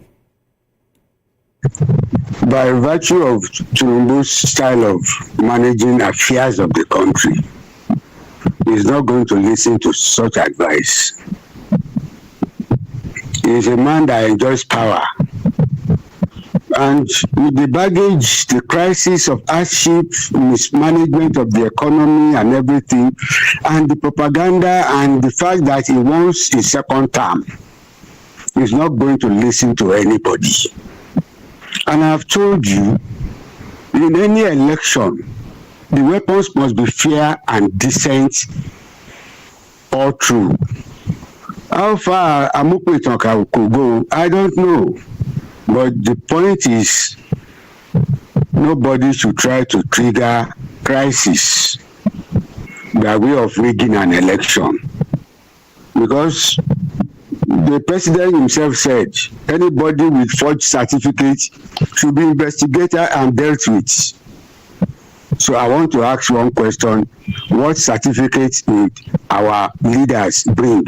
All right, sir. Not only him, all leaders, what certificate will they bring? That's $1 billion. Who will investigate them? That's $1 billion question, right? But we are going to keep our fingers crossed to see how this particular one pans out. But there's another story that's actually on the front burner right now, which is that of the federal government trading words with the World Bank. Now, the World Bank just said that over 138 Nigerians are crushed, are poor. That's what they're saying. Let me quote them. Nigeria's poverty tsunami is what they're saying. 139 million crushed as reforms fails to meet the masses. They are saying that President Bola Tinubu's economic reforms might be good on paper, but that it's not trickling down to the common man. So in other words, they are saying that these reforms are elitist, right? Juxtapose that to what the WTO, World Trade Organization chief, had said not too long ago, Ngozi Okonjo-Iweala, that this presidency had stabilized Nigeria's economy. What do you make of this? These are foreign, how will I say, international organizations, but it looks like they vary when it comes to President Tinubu's economic policy. What's your take, sir? All the four that spoke about our economic predicaments, Okonjo-Iweala, American United States government, WTO, all are saying the same thing, including Sanusi Lamido. What they are saying in effect, that made $585 billion GDP in 2023 drove it down to $183 billion in 2025 and rebased the economy to $380-something billion, and that they are just getting it up from the bottom, not from the top. They are still at the bottom. And that is exactly why America called it the economy is in shambles. Then coming to World Bank, the policies of Tinubu are World Bank policies. But World Bank will not look at, we continue to look at statistics as it relates to human beings. That was why they brought out that revelation that 139 million Nigerians are in poverty, and by 2006 141 million Nigerians will still be in poverty. What they are trying to tell the government is very, very simple, that your reforms, when it started in 2023 May 29th, when you removed the subsidy on not petrol alone, you remove subsidies on virtually every facet of our lives, and it floated the naira.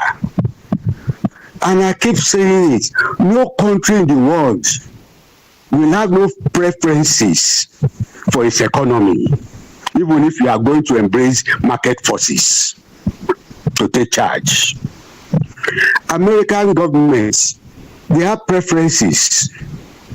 Most of the world countries, they are the ones that they print the dollars. All currencies of the world are dominated in dollars. But yet, as big as America is, they still protected their preferences with trade, with tariffs. You could see it lately that they impose tariffs is to protect their own preferences. Now, the whole of Europe, they all have preferences which they are protecting. There is market forces, but they have some preferences and subsidies that they must give to pushing certain effects. What do we have in Nigeria? The two hands of the presidents are akimbo. The vagaries of weather are tormenting the people. And we said it in 2023 that these policies will be crushing on the people. That was 2 years ago. Where are we today? Where are we today? So what the government is reacting to, because I read the reaction of the presidency by Sunday Dare, that Sunday Dare should not be replying World Bank. Wale Edu, who is managing the economy, should be replying World Bank, because they have no response to give. That was why the propaganda of Sunday Dare, because they have no alternatives. But unfortunately, they are using World Bank policies, and World Bank is telling them that you should have developed preferences and protect your preferences. Don't just go haywire. That is exactly what they are telling them. So they are now in a cul-de-sac. They don't know what to do next. Which country will take World Bank policies wholesomely like that? Sir, can I come in? Yeah, let me ask a question before Ikechukwu comes in, because he has a question for you, right? So the World Bank is not totally sweeping all the economic policies, under the carpet. Not totally. This is what it said. The World Bank says, quote, Nigeria's reforms are like India's 1990s game changers. That's a plus. But there's a but. It now says, but this window won't stay open forever. If these gains don't reach people's pockets and plates, Nigeria risks catastrophic backsliding. That is the World Bank chief warning now. So he's saying, yeah, these reforms are good, but that if it doesn't immediately trickle down, it is going to become catastrophic. And so you talked about floating the naira as well as removing the fuel subsidy at the same time. Now, these policies on their own, they are not bad, right? Would you say then that is the implementation of it that was really a little bit faulty, basically? if you are removing some of all of these things and you are introducing World Bank policies, there are many things you have to consider. What is the state of our industrialization? What is the state of our employment opportunities? What is the state of energy? What is the state of insecurity? What is the state of road networks, railway networks, and our laws regarding even labor laws? How, because the productivity is also tied to the labor laws, respect which multinationals will give to workers, because the workers are the engine room of growth. So what we are saying, all of those things are mentioned, are the preferences which must be protected first before those policies. But he has none. That is what World Bank is telling him. That it's as if, because World Bank does not have to tell him the preferences. He has, this is a government, they should have preferences. But they are lackadaisical. Today, they are now in the crisis.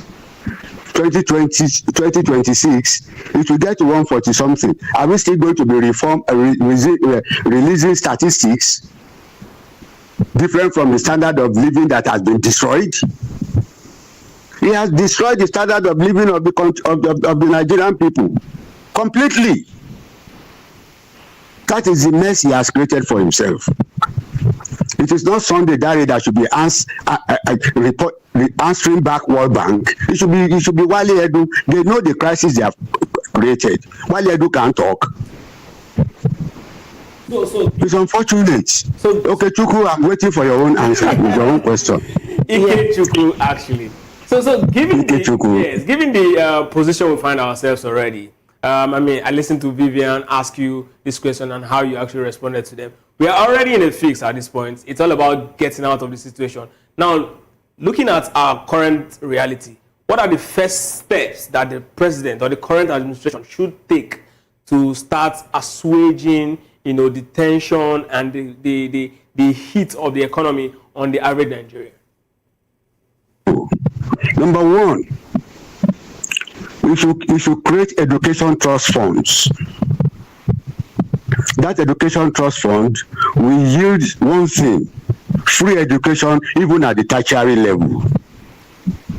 That means he has to restore, free tuition fees. Okay. Because in all tertiary institutions. I was about asking because there's a program for students to get access loan to actually go to school. Loan, but he's talking about now I guess it. Continue, sir.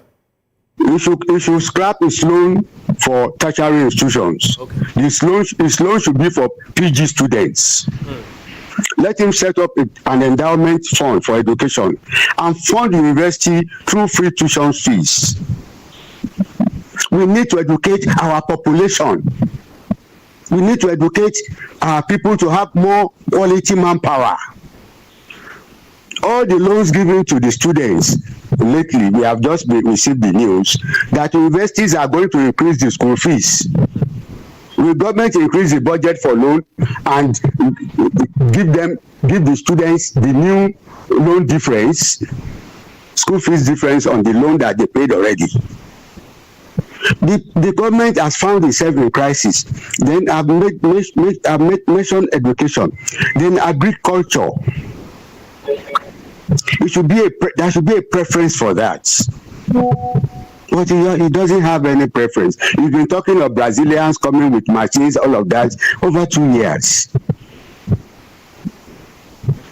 Thirdly, tell us what the preference in agriculture should be. Massive agricultural productivity. It will reduce the prices of food in the market. There will be enough food. We know that there is insecurity. You should form a national guard. Okay. Trained. Because all over the world, all rural areas all over the world are the basket basins of food. They are the one providing food for the city people, for the urban areas. So they are meant to be peaceful. But they've been ramping up, securing the nation's forests these past months, with National Guards. The talks about National Guards coming up and all of that. So I think it's working along that lines. But your recommendations are well in order, really. And I'm hoping that the federal government will listen. Because there was one you said one time. You remember how, once upon a time you recommended, on how the issue of students stranded abroad, how their issues should be settled. And it looked like the federal government took your advice and it was settled. You remember the particular matter I was talking of, where, universities in the UK were deporting Nigerian students because of the lack of money, tuition fee, due to inflation and all of that. You advised and it looked like the federal government listened to you. But we're going to take a short break. When we come back, we'll talk about the Christian Association of Nigeria as well as Nnamdi Kanu. You do know that Senator Ted Cruz had said that there is a genocide in Nigeria and that the Christian community are being wiped out, right? Christian communities are being wiped out. The federal government rejected that particular comment, but Khan is affirming it, right? When we come back from this short break, we'll talk about that. And of course, like I said, the Free Nnamdi Kanu protest, which is practically on the lips of everybody right now. Stay with us, guys. We'll be right back.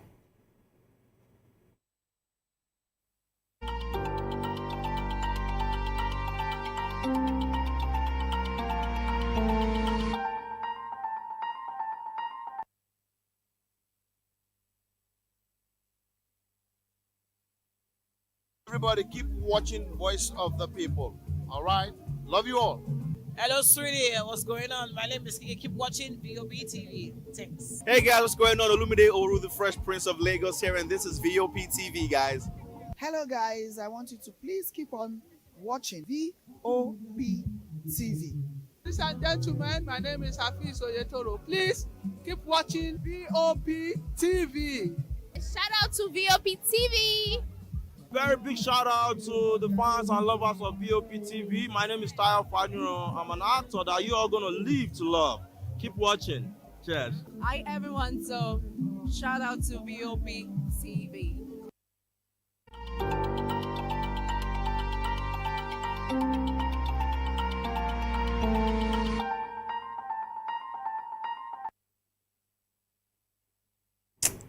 Welcome back, guys. It is hashtags right here on VOP TV. I'm Vivian Agat Ikechukwu here. And of course, we have Aki Malalu. He is the leader, Yoruba Runu Leadership Forum. So thank you so much. You've been doing fantastically well so far. So let's jump onto the second segment of the show, if you're game. So the Christian Association of Nigeria is affirming what's been tagged Christian Genocide Gate. It's a gate right now because in the US, they are saying that the Christian community in Nigeria is at the risk of going extinct. That's what U.S. Senator Ted Cruz said just yesterday.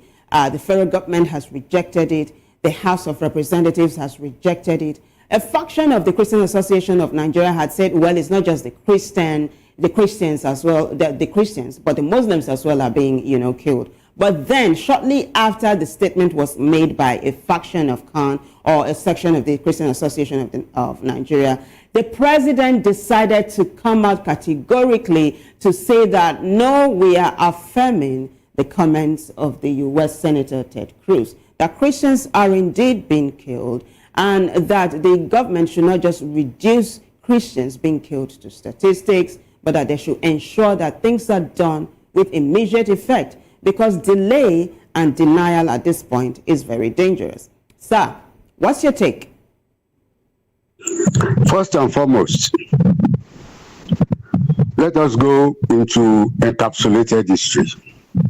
If Tinubu is denying Christian genocides, let us go back to the Jonathan era when there were bombings of churches and all of those things. Let us go back to the time of the late Muhammad Buhari, when there were slaughterings here and there, up to Benue and Plateau. Then let us go back to the Tinubu's period, when there was so heavy a massacre that I have never witnessed in my life within the Nigerian space. Which one is that? In Plateau. Christmas Day in Plateau. The people were massacred, including children, women, old men, and youths. Have they made any arrest? Where is Kabiru Sokoto today that did the bombing at Kubwa during Jonathan's period? Is he in the prison? What about Deborah in Sokoto that was killed? The killer, where is the killer today? So when they're talking about genocide, they are talking of lack of justice system in our country. We forgot that those countries that are investigating us are countries with good justice system. However they think, however they feel about the investigation of genocides against Christians, in our heart of hearts, we knew that there were genocides. I am a Muslim. I am not a Christian. There were genocides against Christians. And when I heard of the investigation going on in US, it was like, I would describe it like this: my mind saw what my heart wished for. We must respect humanity in Nigeria. Government must not surrender to non-state actors and start to defend them. Look at Bello Toji. Look at all those terrorist bandits, even having meetings with leaders, with authorities. That is carelessness on our own part. Even the military will mention the names of those that they have killed as if they know them as partners. Until they stopped recently, when I challenged the military authority on their page, that it is so surprising that you know the names of those that you killed. We must gain knowledge. We must use our education to drive the truth so that we can see the end of our crisis.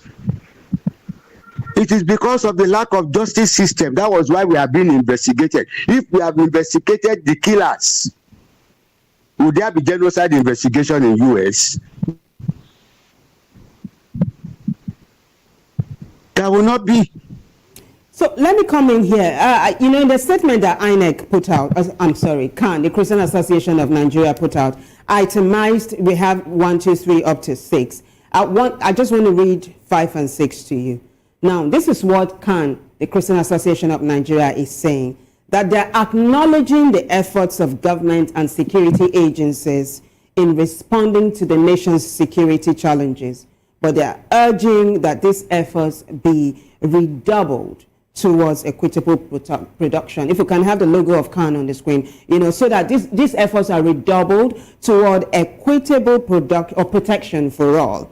It is equally imperative, CAN is saying, that perpetrators of violence are brought swiftly and transparently to justice.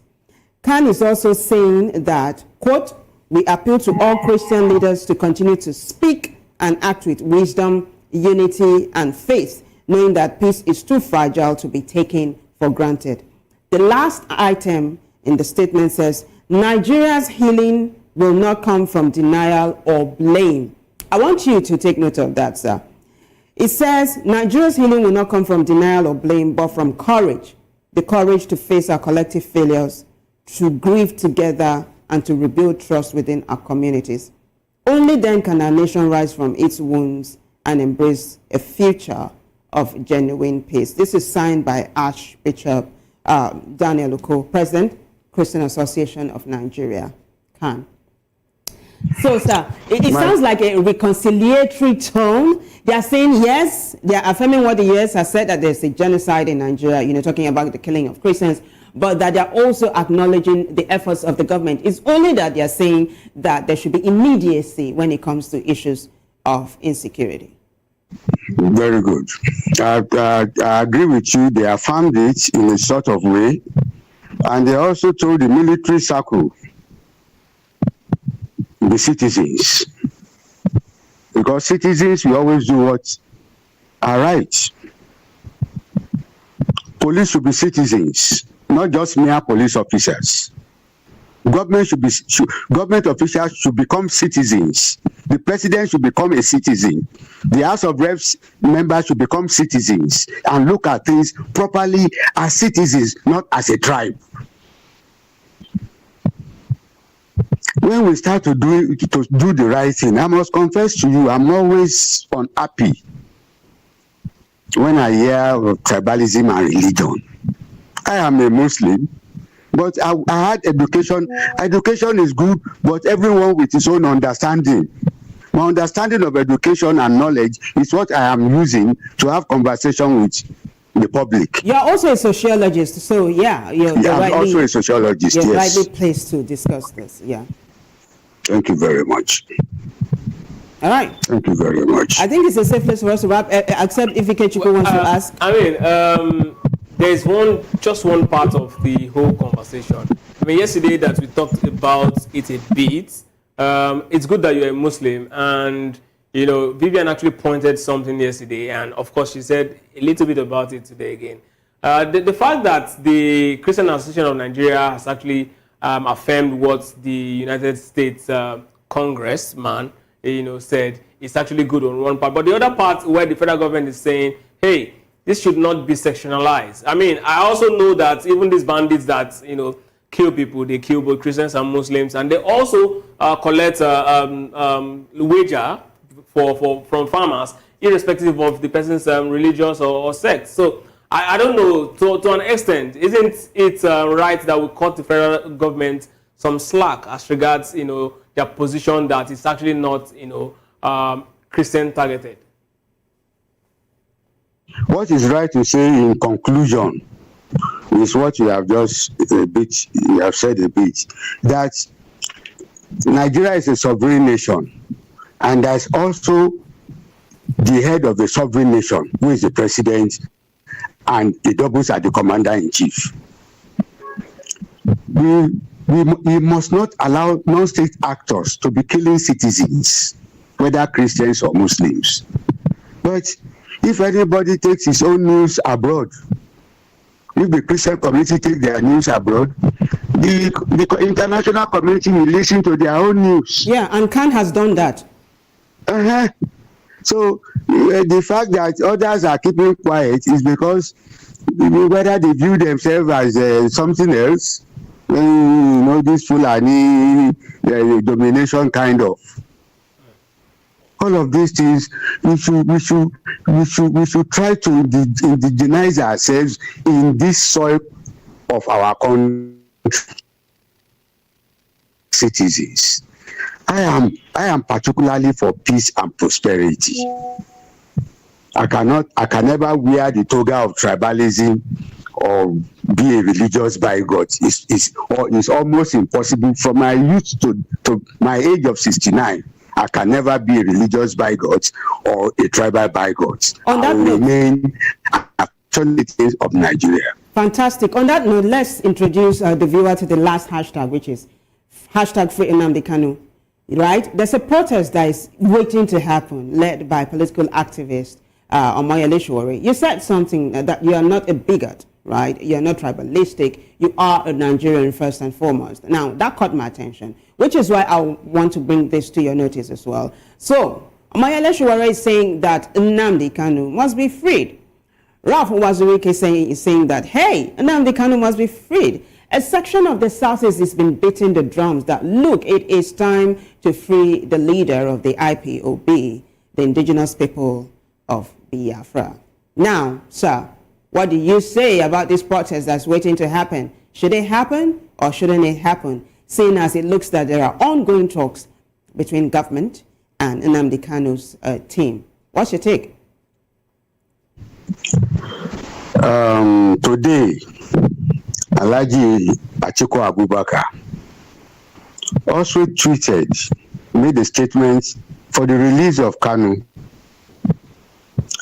And in that tweet, I made my opinion known, which is still trending up to now on Twitter, that prolonged detention of Nnamdi Kanu is not only unlawful, it was made to be so. How is it unlawful? It is unlawful because how can you prolong the justice system to this level? Over 10 years, right?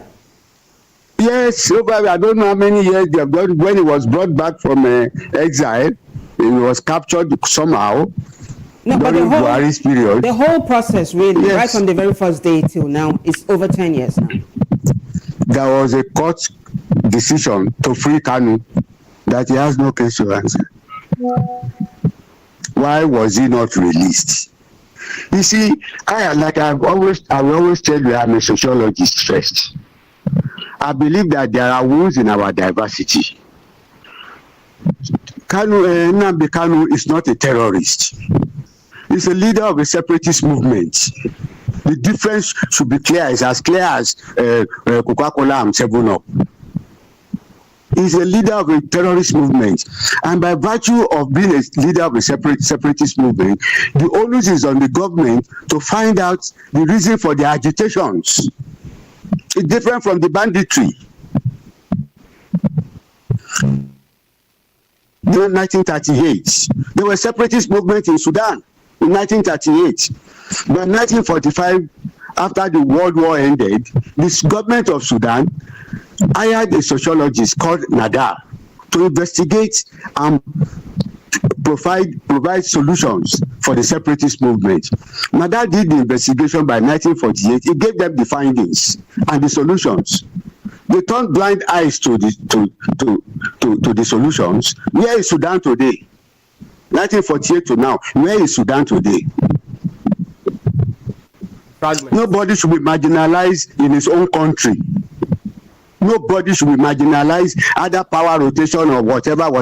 We should not be marginalized. Nobody should destroy any citizen's property. Nobody should tell any citizen not to come out and vote in any state of the federation wherever they are domiciled.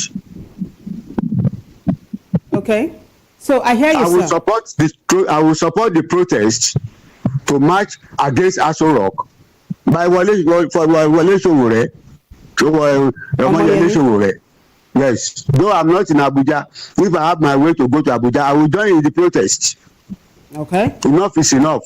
So you're saying that all the charges of terrorism against him should be dropped, a political solution should be reached, he should be released with immediate effect, and you're also saying yes to the protest, which might happen soon. That's what you're saying. That's what I hear you say, basically. Yes, I'm saying that nobody should think that they should trade Kanu's release for votes. Okay. Nobody think that when they release Kanu, votes will come to them from the southeast. The young man has suffered. The young man has learned he has some liver or so of crisis. The prolonged incarceration without end to the justice system is wrong. It's unlawful. Okay, let's talk and about. I believe that the government of the day will do something. They will listen to the voices of reason. Yeah, let's talk about his health care, really. He had petitioned the federal government, or the courts actually, to ask the NMA, Nigerian Medical Association, to come do some tests and ensure that he's well taken care of. Because he said he doesn't trust the DSS anymore to cater to him properly. That has not happened yet. The court is still waiting for the NMA to submit, a very clear report as to the status of his health. Now, I don't know how you see that. I don't know how you see that panning out, really. Do you see them saying, okay, before he drops dead in jail, he should just be released? Or do you really see them moving him from the DSS, jail to the NMA, where he actually wants to be, to the medical center where he wants to be, really? What do you think is the most likelihood right now? They have a very reasonable government. If I am the president of this country, DSS will not continue the prosecution of Nnamdi Kanu. I will hand him over to the police. Because he committed his wrong on our soil, not abroad. The police will do the prosecution through the office of the Attorney General of the Federation. The SS guardian, we should not be seeing them in court. There's no division of labor in this country anymore. That is why Sunday Dare can talk about the economy. That is why Bayo Onanuga can talk about foreign service. There's no division of labor in this country anymore. That is why DSS can get involved in Nupeng Dangote crisis, labor disputes. We are tolerating anomalies, and we are seeing them as the best to drive growth in our nation, to drive peace in our nation. It is not right. Things that are going on in this country shows that those who are in charge of power do not understand the rudiments of administration. They do not know the law. Is it a case they do not know the law at all. Is it a case of not knowing the law? Because I don't think there's any politician in Nigeria that does not understand what the Nigerian Constitution says. Well, I mean, if you say they do not know the law, these guys hire the best of sons who can actually advise them as regards the position of the law. So I don't know if the case of Nnamdi, for example, a lot of persons have actually looked at Nnamdi Kanu's case and say, okay, fine, since you've decided that it should follow through a court process, at what point? Because people who are saying they should release Nnamdi Kanu, the case is almost at the tail end now. I mean, we're actually just waiting for the judge of in fact, the last release from the court was that Nnamdi Kanu's no case submission has actually been rejected, which means his lawyers need to come prove his innocence. So why can't we just wait a bit for him to just prove that he's actually innocent and go, other than for people to call for his release? Because this could actually just open a certain precedent for people to call for release of anyone who they feel they like. We have been on this kind of issue for how many years now? If yesterday or the day before yesterday, they are now saying he has case to answer. Now, we know the extent of wounds in our diversity. We know how divided we are in this country. Kanu is part of this division. So how do we heal the wounds? Continue to hold on to him? Elder Atiku has added his voice. Falana said they should handle the case outside of the courts. Many dignitaries will still speak, as we are saying. The president is a leader of this country. The president owes it a responsibility to reduce the fault lines within our diversity. Some days ago, one Agbero in Lagos is threatening who doesn't vote for APC will be exterminated. Well. What has happened to that person? So we are almost in a lawless society. I'm telling you the truth. The judiciary has been accused many times of playing to the gallery. The National Assembly has been accused many times of being a executive lapdog or whatever you like to call them. But nothing is working in this country anymore. Not the emergency rule. We saw the result of it. We are wrapping up. Thank you so much. Ikechukwu, you want to ask, we have like 1 minute, 30 seconds to wrap this up. Earlier on, before you came on board, we had talked about your stance on the Pengasin versus Dangote refinery issue, which is totally different from what a number of our guests had come out to say. You said actually that the Dangote refinery did not do well. So the same way you are opposing what most people are saying is how we are opposing what a number of people have said regarding the Free Nnamdi Kanu protest. But I want to thank you so much. In other words, what I'm saying is we would love for you to come back and discuss more of these topical issues with us not too long from now, sir. I hope it's a yes. Thank you so much. Ikechukwu, thank you. Don't forget, OPC marched at Maryland in 2015. You asked me to be specific. But I thank you, Vivian. Thank you so much. Thank you for being specific on that note. We appreciate you always. We have been speaking with Aki Malalo. Yes, he is the leader, Yoruba Leadership Forum. On that note, Ikechukwu, we'll wrap this up. I need to say thanks to everyone who contributed to making the show a success. Bigger thanks goes to you for watching. Until we come your way again, I am Vivian Uguche, and bye for now.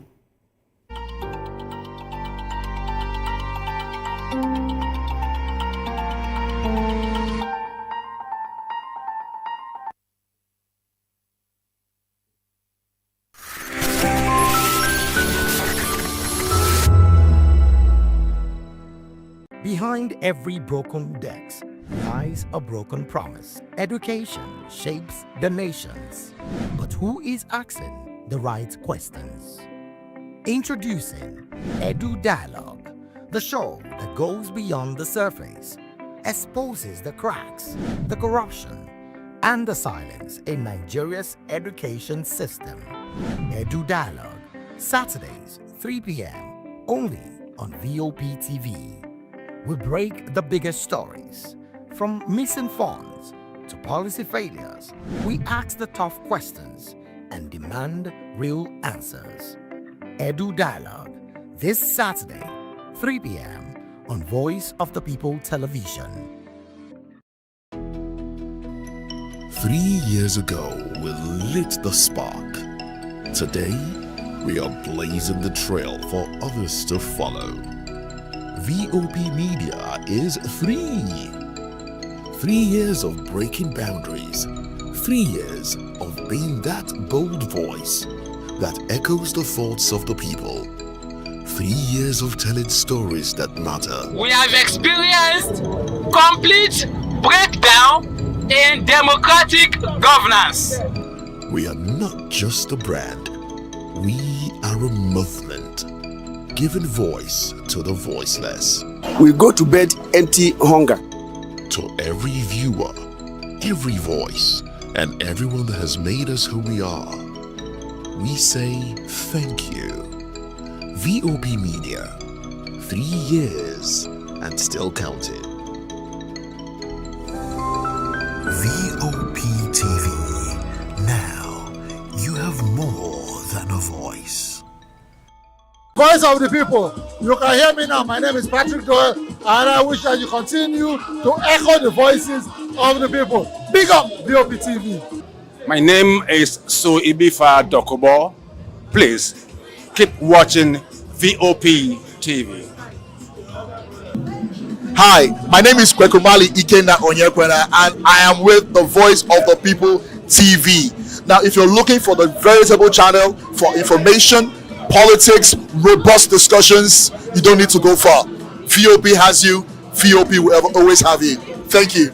Hi, my name is Patrick Diabwa, aka Ibani Chuka, Amayanabo the Eagle King, and you are watching VOP TV. Stay with us. In a world where power shifts with every headline, In a nation full of questions. in a world filled with noise, the truth needs a voice. The policies that shapes our world and the economy that determines our future. Every hour, every day, the grapevine keeps buzzing. And together, we are committed to telling the stories that shape our world, because your voice is our focus. Don't forget, our voice matters the most. Let us come together and share our concerns.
The red carpet came alive in Lagos as industry players, culture enthusiasts, and cinema lovers gathered for the premiere of Amayanabo, the Eagle King.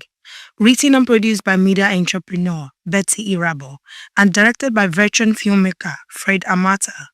The historical drama brings to life the rich culture and traditions of the Niger Delta, told through the lens of royalty, power, and identity. All we've learned in history is what the white man has told us. Let us start telling them our own side, how our forefathers felt, how we had city-states, we had a structure, we had a government before the white man came in. We need to start telling our own side of the story, not their side of the story. And we can do it, and we are doing it, and I will continue. Nothing will stop me by the grace of God. The movie explores themes of leadership and betrayal with standout performance from its cast. One of the lead actors who played the antagonist shared his excitement about embodying a complex role that challenged the king's authority. Let me say without revealing too much, my character was the character that led King Ibanichuka down the path of unrighteousness. Hey! Oh yes, so this is so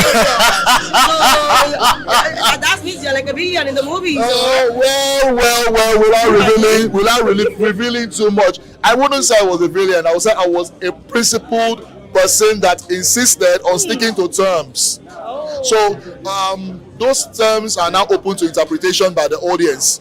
Audience members who attended the screening described the film as a bold celebration of culture, applauding his storytelling, costuming, and cinematography. As the stunt director, how was it? Well, I would say a bit challenging, but because I've been doing that for over a while. I mean, I've been featuring in fight movies as a fighter, so the experience is not totally new. But it was actually a challenge for me to individually choreograph a fight scene of that kind of epic scene. You understand? It's actually a challenge, but I thank God that it was a success. So what are your expectations for this movie as you have directed? Actually, there are no longer expectations. I've seen the final output, and I expect that you will be blown away when you watch it. It's a comprehensive telling of the struggle of a people for identity, for survival, and also to stand your ground when it matters most, so that you don't get trampled upon by an intruder, so to speak, and many more. With Amayanabo, the Eagle King, Irabo and a team hope to set a new pace for culturally rooted cinema, proving once again that Nigerian stories are best told by Nigerians themselves. Oyindamola Olukutan for Voice of the People TV.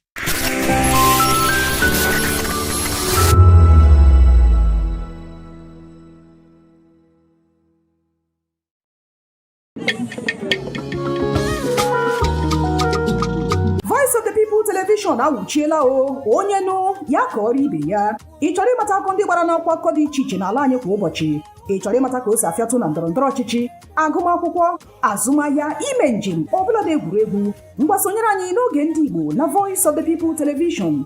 Anyị nwere ndị ọbịa bụ ọkachamara, bụkwa ndị ga-enye aka tapịa isiokwu ndị anyị jiri bịa kwa ụbọchị. Anyị ga-eji ka o siri gbaa n'akwụkwọ akụkọ dị iche iche wee malite tupu anyị akọzie n'uju n'ubi onye anyị bịara na nke ya.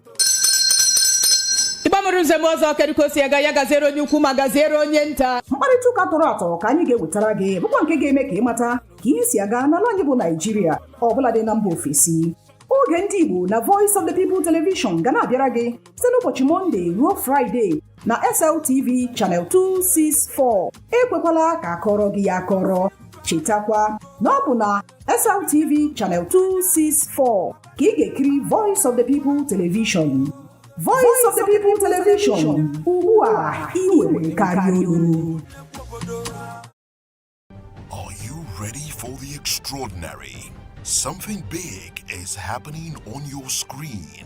Introducing VOP TV. Now streaming on SLTV Channel 264. From breaking news to captivating conversations, news analysis, giving you all sides to the story. We break in-depth discussions on the issues that matter, from politics to sports, entertainment, and lifestyle. VOP TV on SLTV Channel 264. Join us as we redefine what television means to you. Voice of the People Television, VOP TV. Now you have more than a voice.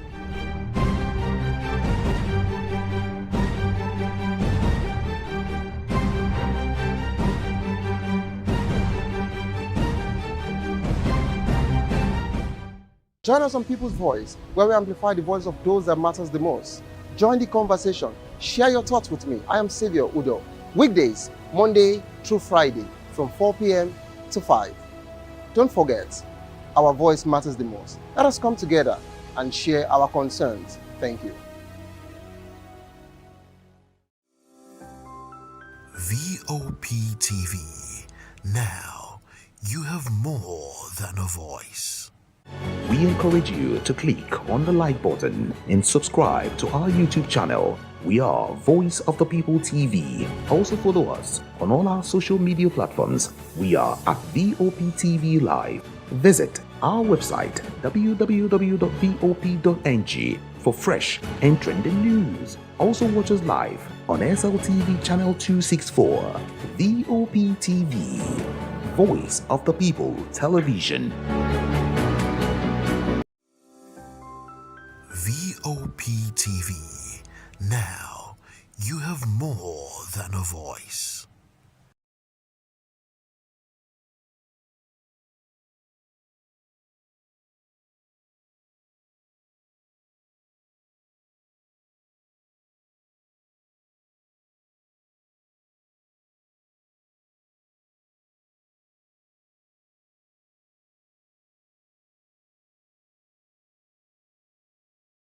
Are you ready for the extraordinary? Something big is happening on your screen. Introducing VOP TV. Now, you have more than a voice.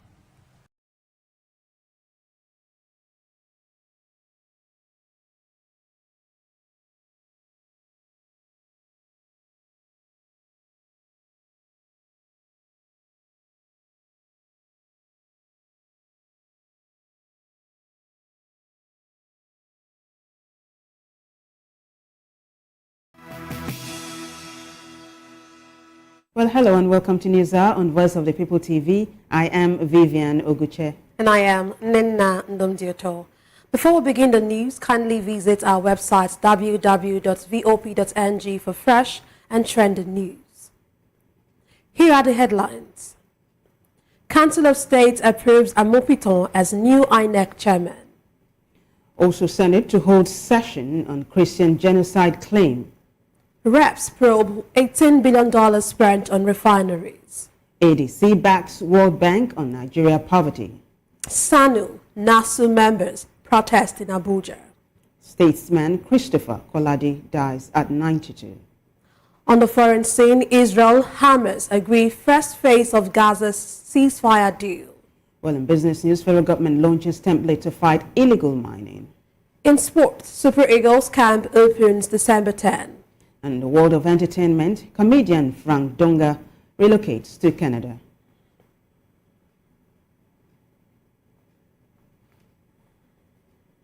And now the news in detail. The National Council of State has approved Professor Joash Amupitan as the new chairman of the Independent National Electoral Commission. President Bola Tinubu presented Amupitan's name at a meeting in Abuja following the completion of Professor Mahmoud Yakubu's 10-year tenure in October. Amupitan, a 58-year-old senior advocate of Nigeria from Kogi State, is the first nominee from the North Central to lead INEC. He is currently Deputy Vice Chancellor at the University of Jos, where he began his academic career in 1989. The law professor has held several key positions, including Dean of Law and Pro-Chancellor of Joseph Ayo Babalola University. Meanwhile, there are renewed calls for greater independence and transparency in Nigeria's electoral process. VOPTV's Rhoda Johnny reports from Benin City. Yakubu has resigned as chairman of the Independent National Electoral Commission, with Mrs. May Agbomushembu appointed as acting chairman. The development has sparked calls from various quarters for an electoral body that can operate independently, free from government influence, and conduct credible elections. While many acknowledge Yakubu's contribution to past elections, observers insist that the commission must maintain impartiality and public trust in future polls. Residents of Edo State who spoke with VOPTV emphasized the need for transparency and fairness, urging the Commission to ensure that upcoming elections are credible. The new INEC chairman we're expecting, how are we sure that the president will not doctor him? But he that pays the piper, dictate the tone. So where the things get wrong is when the president has a the autonomous power, to say, to elect the INEC chairman. So if they can bring a policy that will make INEC to be independent, totally independent, they are not accountable to the president, they will have free and fair election. So all these ones are just kangaroo. So Tinubu can still influence whoever that is coming because he appoints him. INEC is one of the problem of this country. And when the one that resigned, before he resigned, giving Tinubu, he knew what he did. So him resign is a good thing to the Nigerians. The new INEC chairman to be appointed must be somebody above board, must not be partial, must not be sentimental, and must not be tribalistic. It should be somebody who will see white and call it white, black and call it black.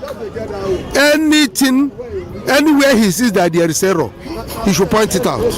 What we need is an independent body, though the law there, by the grace of God, to what is being disclosed to us now, is that the act is that the president have the prerogative to appoint, but there's a clause there with consultations of the state.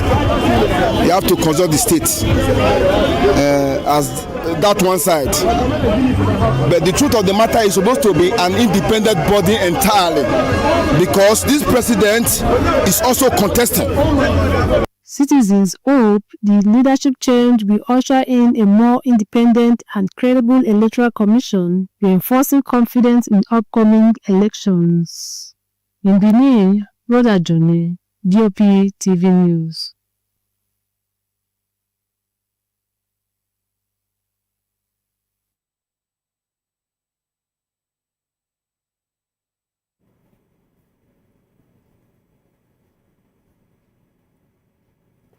Thank you very much, Rhoda. As Professor Joash Amupitan is appointed the new chairman of the Independent National Electoral Commission by President Bola Tinubu, mixed reactions have continued to trail the announcement, with citizens raising concerns about credibility, reforms, and regional balance. VOP TV's Matthew Ogunsuada has more in this report. We'll bring you the details of this report in our subsequent, more in this bulletin. In another development, the Senate has resolved to hold a closed-door session over allegations of Christian genocide in Nigeria. This followed a motion of urgent national importance moved by Senator Ali Ndume, who said foreign reports misrepresent Nigeria's insecurity as religion-based.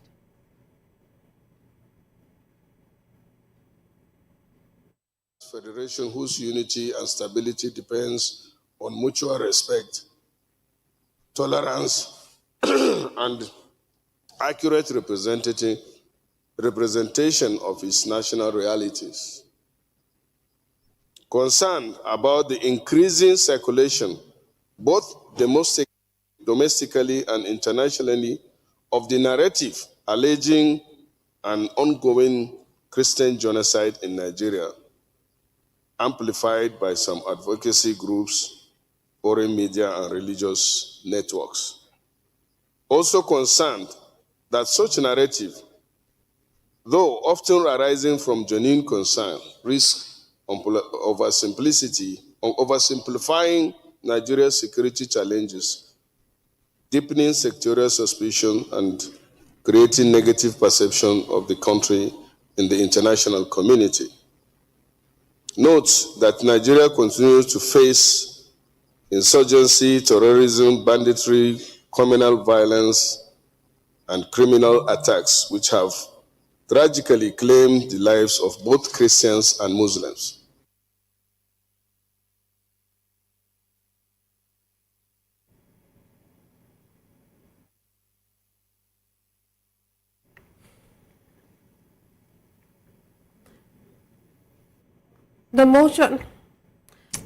The motion, co-sponsored by senators across party lines, aimed to counter what they call dangerous misinformation.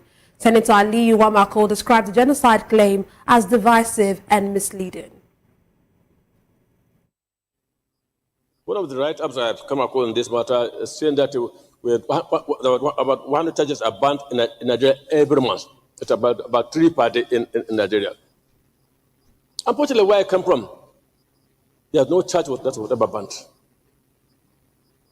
People killed in Sokoto and Paraka. No, not all of them are Muslims and not Christians. This administration, Mr. President, cannot be allowed to continue as it is. We must take decisive steps to ensure that we readdress the reality of what is ongoing in Nigeria, that the global community will have true education of what Nigeria is or what Nigeria should be, what this policy is in Nigeria. Thank you. I so scorn, Mr. President. I so scorn the motion, Mr. President. Thank you. Senator Sumaila Kawo warned that the U.S. Congress could adopt a flawed narrative that threatens both Christians and Muslims in Nigeria. Senate President Goodluck Jonathan said terrorism in Nigeria is driven more by geography and circumstance than religion. Senate leader Bamidele Opeyemi added that the chamber unanimously agreed insecurity in Nigeria is not religiously motivated. We recognize that this motion has been thoroughly debated and that no member of this Senate is opposed to this motion. However, in view of the sensitivity of the issues involved, I would just say that let our resolution here today on the basis of this motion be that as a Senate, it is our conviction that the insecurity problem, the insecurity challenge in Nigeria is not religion-driven.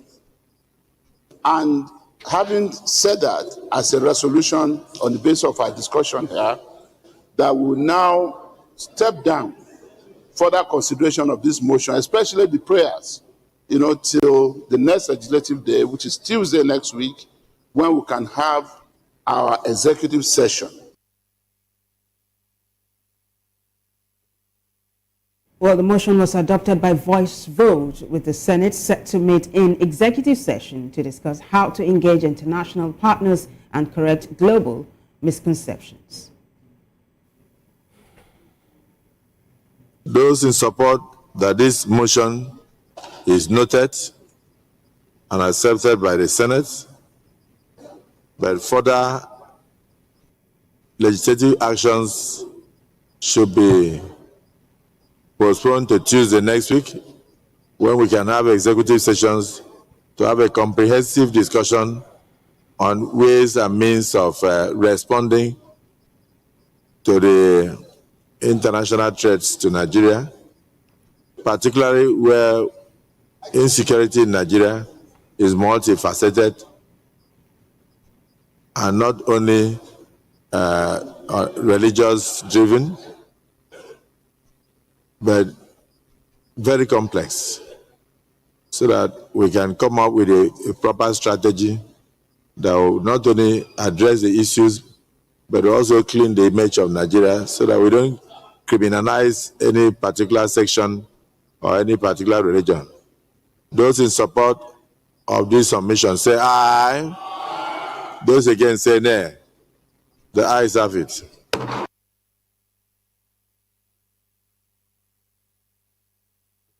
Still on the National Assembly, the House of Representatives has ordered a probe into the continued non-functionality of Nigeria's state-owned refineries in Port Harcourt, Warri and Kaduna, despite spending an estimated $18 billion on their rehabilitation over the past 20 years. Resolution followed a motion by Lagos lawmaker Oluwaseun Wingan during plenary, presided over by Deputy Speaker Benjamin Kalu. Wingan expressed concern over the persistent failure of the refineries, despite repeated turnaround maintenance projects with no tangible results. Well, still in the Green Chamber, a bill seeking to create Ibadan State with Ibadan at its capital really has passed second reading in the House of Representatives. The bill, sponsored by Abbas Adigun, was debated and adopted during plenary. Adigun argued that while former regional capitals like Enugu and Kaduna have become states, Ibadan has not, despite its size and population. He noted that some local governments in Ibadan are larger than multiple council areas in other states. Deputy Speaker Benjamin Kalu referred the bill to the Constitution Review Committee for further action.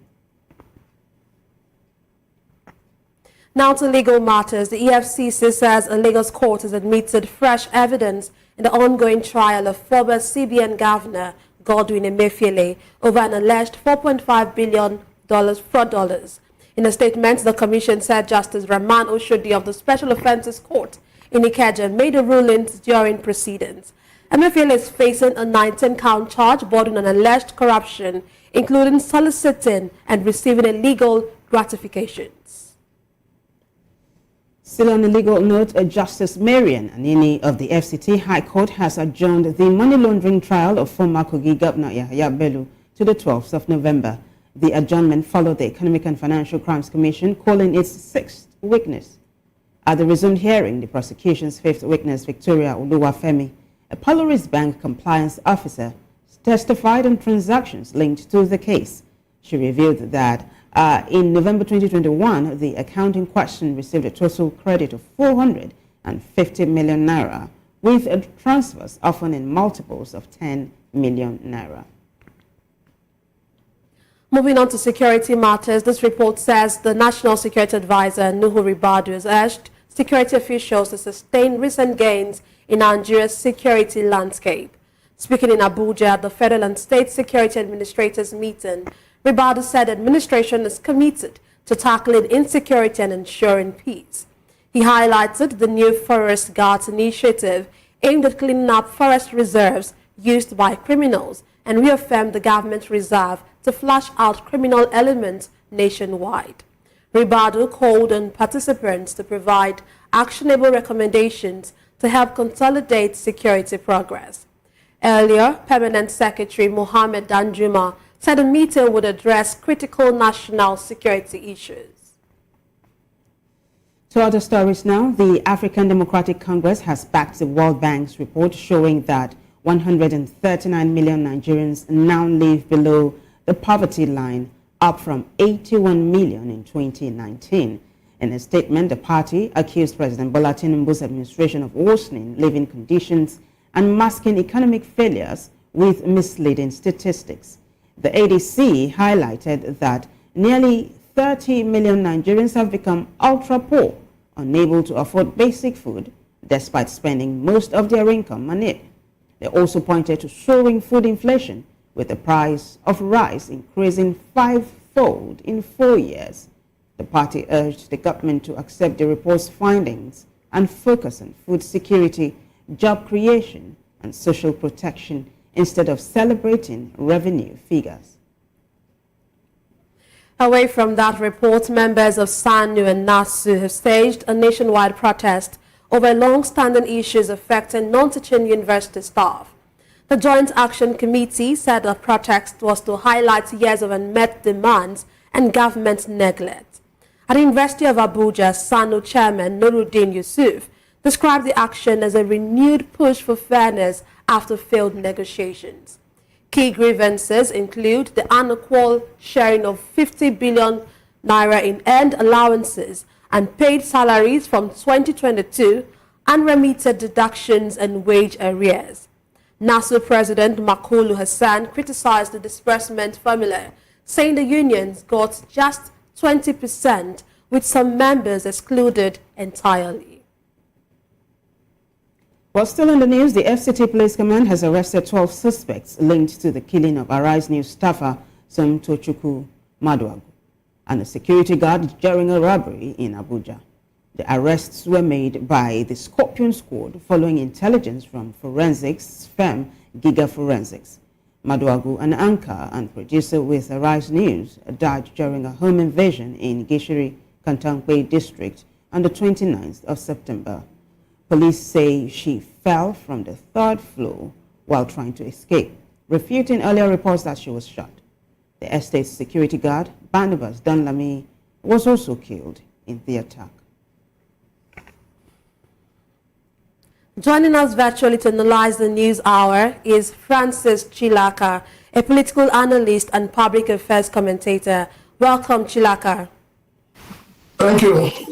Also joining us virtually is Ihinose Omoaka, a public affairs analyst and development communication expert. Welcome, Ihinose.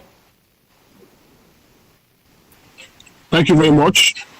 Okay. The National Council of State has approved Professor Joash Amupitan as the new chairman of the Independent National Electoral Commission, INEC. President Bola Tinubu presented Amupitan's name at a meeting today following the completion of Professor Mahmood Yakubu's 10-year tenure in October. Let me come to you, Chilaka. What do you make of this new development? What do we expect? I wasn't expecting anything different. I had thought that the opposition parties would have really pulled weight in trying to see how the electoral reforms we're asking for would have come true. But as it appears, it appears that we're not going to see anything different because, as it is, the president still appoints the INEC Chairman. And you can't tell where depending on the swing to, but but it is what it is. So we hope that the man that has been appointed will live up to being independent, fully independent, and we hope that he will give us credible elections devoid of glitch. All right, let me go to Ihinose, right, who also joins us. We say thank you for joining us. Now, you're listening to what Francis said earlier on, but let me quote the presidency. The president said the new INEC chair is apolitical, meaning his objective, so Nigerians can expect a free and transparent electoral process in 2027. Does this make you feel any better, or do you think this is just government saving face? Good evening, everyone. Until that electoral reform in Nigeria is achieved and until INEC is truly independent, it is not yet one for Nigerians. So it's not a celebratory mood right now. So it is until we see that INEC is truly independent, where a staff of INEC will rise to the rank of being the chairman of the Independent Electoral Commission, before we can be able to say yes, INEC is truly independent. Until that electoral reforms, just like Francis has said, achieved, it is not yet over until we achieve that. Thank you. Okay, back to you, Chilaka. Just a few days ago, we found out that Agbamuche was made the acting chairman, and just a few days after, we have a new INEC chairman. Don't you think this was a very hasty decision? Well, I mean, you and I mean, let's put things in perspective. Yakubu was not meant to go until November, sometime in November. And a lot of people are asking, why was the president so much in a hurry to lay him off? And also, why is Mr. President so much in a hurry to replace him immediately? I have thought that, the search for an INEC chairman would have waited. At least let's have a break for about 1 month, 2 months, 3 months. But, we're approaching the elections, and there are too many agitations. And the most agitation in the minds of Nigerians is electoral reform. So I think that to a large extent, the president is trying to avoid that electoral reform. Because with an electoral reform in place, we will have an independent INEC. But I think, the president wants to play the normal politics of, replacing who he wants immediately and for reasons best known to him. So like I said before, I do not see anything different from the new appointed chairman, so long as we have not been able to address the issue of electoral reforms. Francis, let me stay with you. You do know that the president nominated, the name of this new INEC chair, and the National Council of State actually approved it. So this is not just a solo move by the presidency. It was a consensus. So don't you think the president is not just watching his back alone? No, who are the members of the Council of State? Let us start from there. The Council of State is made up of, I think, the governors and the ex-presidents, and who are more in number. So these are issues, we should look at. It's not about, if the president throws one name to the Council of State, do you want anybody in the Council of State to object to what Mr. President wants to do? Even if there's an objection, would you come out and tell us who voted and how they voted? This whole thing about voice vote in our political life needs to end. We need to know if there are 10 members, 20 members of Council of State. We need to know how the voting went, who voted and who opposed it. So that when we're holding people responsible, when something goes wrong, I want to hold the INEC Chairman responsible. We'll also hold those who have voted in favor responsible. Okay, let's still stay with you, Frank. The Senate has resolved to hold a closed-door session over allegations of Christian genocide in Nigeria. This followed a motion of urgent national importance moved by Senator Ali Ndume. Do you think these allegations, how do you think this would paint us? Of course, we already know that the U.S. has called for us to become a country of concern. What do you think this really depicts for Nigeria as a country? Let me start by saying that the Senate and the executive arm of government, they are not being proactive, rather they are being reactive. We didn't have to wait for the American senators to tell us what is playing out in Nigeria. We didn't need to do that. So I find it an embarrassment that they had to wait, for foreign nationals to raise concerns. And you see, when you talk about this thing about religious killings and all of that, yes, we can say, oh, we're having insecurity across board. But the question is, who are those feeling it more? How many churches have been burnt? How many mosques have been burnt? Those who have been, displaced from their ancestral homes and are now living in IDP camps, are they, what religion do they embrace? So it's something that the government before now should have been very, very proactive in dealing with. And the Senate, all this while we've been talking about insecurity. The Senate has kept mute. People were killed in Jos, people were killed in Benue. What has the Senate done? So you cannot have people who claim that the people have voted them to protect the interests of the people, and when things go wrong, they don't speak out.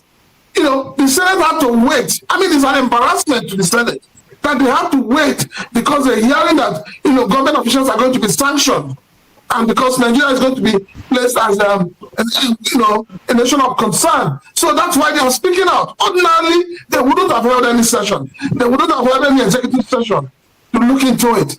So it's neither here nor there. But the truth is that the Senate has not acted, as they should have acted before now. Because if they have done that, you won't have this coming up. All right, let me take this to Ihinose now. Ihinose, so it is interesting to note that this motion has been co-sponsored by senators across party lines, and they are aiming to counter what they have called dangerous misinformation. In fact, Senator Aliu Wamako said that the genocide claim is divisive and misleading. In your opinion, do you think this genocide claim is correct? In my opinion, I think this genocide claim is not correct. In the sense that the reason why we are seeing this amount of misinformation in the media space is as a result of the failure of government. The Nigerian government has not allowed the Nigerian media channels to report what is actually going on with the crisis of insecurity in Nigeria. Most of the reports are underreported. The National Broadcasting Commission is actually stationed for reporting issues of insecurity. So we are going back to that saying that if we fail to tell our stories, other people will tell the story for us. That is not simply what is happening. So because of the fact that Nigeria as a country has failed to allow the Nigerian media stations to tell the story, the true story of what's happening with Nigeria's insecurity, that's why we are saying all of this. So now, what are we saying now? they say they are going to the executive section. Executive section to do what? So that the media will still not report the true situation of power. I have families. I reside in Benin City. I work in Benin City in the southern Nigeria.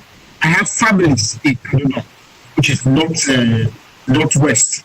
I have friends and families across the northern states. I know that this situation is not correct. So what is the issue of insecurity in the north is affecting the Muslim. The issue of insecurity in the north is affecting the Muslim population as well as the Christian population. In some instances, it's even affecting the Muslim population more. But because the Nigerian government has failed to allow the media to report the true situation of things, that's why we are seeing this amount of misinformation. So who do we still blame if we are still going back to the government? The Senate is saying they want to discuss about the issue. How are they discussing about it? They are going to executive section so that the people don't know the true situation. So the Nigerian government is not ready to fix the issue of insecurity. That's why the US government is intervening. Now, let me people can go to okay. I want to stay with you, right? What I hear you say is that the Muslims are as much victims of terrorism as well as the Christians. But you are pushing, in fact, you are laying... Yesterday, yes. Let me tell you this. Yesterday, being Wednesday, there was an attack in Zamfara State. Zamfara State is 99%, or I can tell you for free, it is 100% in Muslim states. But who are affected? They are Muslim. Was it reported by any media channel? No. So if you want to do a proper, if you want to give a proper report of what's happening about the insecurity in the north, it is the reflection of what the media is reporting. But the Nigerian government, because they don't want the world to know that there is an issue of insecurity, they try to kill the media station from reporting this issue. That's why the United States government is intervening. And what the United government is relying on is the report from third parties, not the media. So it is not the true reflection of what is happening in the north. The issue of insecurity in the north is Nigerians, regardless of being Christian or Muslim, have been affected. Okay, let's come to you, Francis. Regardless of Christian or not, have been affected. So, but the Nigerian government is not allowing the media to report it as it is. Okay, thank you very much. Let's come to you, Francis. Senate President Goodluck Jonathan said terrorism in Nigeria is driven more by geography and circumstance rather than religion. What do you think about this? Do you think this is a true aspect of what is happening in Nigeria at the moment? Well, if that is what your Senate President is saying, it is not in tandem with what those people are saying. You've watched severally where they have attacked churches, they have attacked, areas that are predominantly occupied by Christians. And each time these things happen, I mean, let us come down to what happened in Plateau, or what's been playing out in Plateau and playing out in Benue State. I mean, those two states are enough for anybody to conclude that there is more to it. There is more, to the whole killings. Because the areas in these states that have been attacked are not areas occupied by the Muslims. So, I mean, nobody in Nigeria is happy with the insecurity that is going on. But you must look at it holistically to be able to know who are those suffering more, who are those being attacked more, who are those being displaced more. Okay. Yes. Once in a while you have, mosques have been attacked, some Muslims get kidnapped and all that. Who are the major problems or major groups that are suffering the most? That's a billion-dollar question, Francis. And it is important to note that the Christian Association of Nigeria, CAN, has affirmed the genocide claim. Let's move on now, but we're staying with the National Assembly, right? The House of Representatives, has ordered a probe into the continued non-functionality of Nigeria's state-owned refineries in Port Harcourt, Warri, and Kaduna, despite spending an estimated $18 billion on their rehabilitation over the past 20 years. Francis, before we go to Ihinose, what's your take? Do you see anything coming out of this probe, really? When the former MD CEO of NNPC was removed and replaced, we called for a probe. We said, let there be a probe. Let us see the books. Let us, let them open up their accounts, just as they did with the CBN. But nobody did anything about it. And this is why I keep saying that those in the Senate and those in the House of Rep, they are not proactive. They are rather reactive. So what are you going to probe now?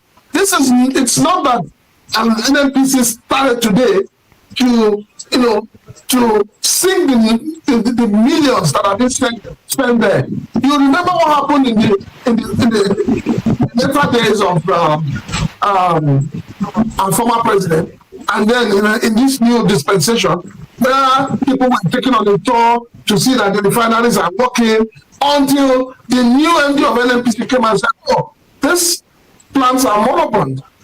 If you're saying that they're moribund and you were thinking about auctioning them and you keep spending, you have people you're paying salaries, then it means that we're not serious as a nation. Everybody's not depending on Dangote. Everywhere you go is Dangote. And nobody's talking about the NNPC. Even Pengasan and Lupeng, they're not talking about NNPC, and they're part of it. They're part of it. They're part of the people who should be held accountable for what has played out in the oil sector, but nobody's looking at them. So for me, this is just a probe, or just what do I call it? It's like a merry-go-round. The House of Reps, they seem to have nothing to do than to tell Nigerians they want to probe, because at the end of the day, nothing will come out of this probe. Okay, let's come to you, Hino sir. Okay, so for this probe, or this incompetence, this general failure in our oil sector, will you call it a function of was it a function of corruption or a function of incompetence? What I can say, it is a function of both incompetence and corruption that has been enabled by the government in power. You understand? It doesn't take anything for the books of the NNPC to be made public, but the government in power, even before now, has refused to make it known, because they are all, even the government, that is the officials of the government in power, are complicit in the corruption that is entrenched in the NNPC. Even the members of the Peng and Pengasin, they are not interested in the development of Nigeria, in the sense that they have failed to pursue the intricate issues that are happening in the oil and gas sector. And what I tell people is this, that there are certain people, including members of Pengasin and Peng, that have decided that certain things will go in Nigeria. That is why we have been and it's very sad and disheartening. So it's the function of both the failure of governance, corruption, and whatever you can do. All right. That's a safe place for us to land. Gentlemen, we appreciate your time today. Thank you again for joining us. Welcome very much. Thank you. So we have been speaking with Francis Chilaka. He is a public affairs analyst, as well as Hinose Mwaka, who also is a public affairs analyst, as well as a development expert, a development communication expert. You're still watching News Hour on VOP TV. We'll be right back after this short break. Stay with us.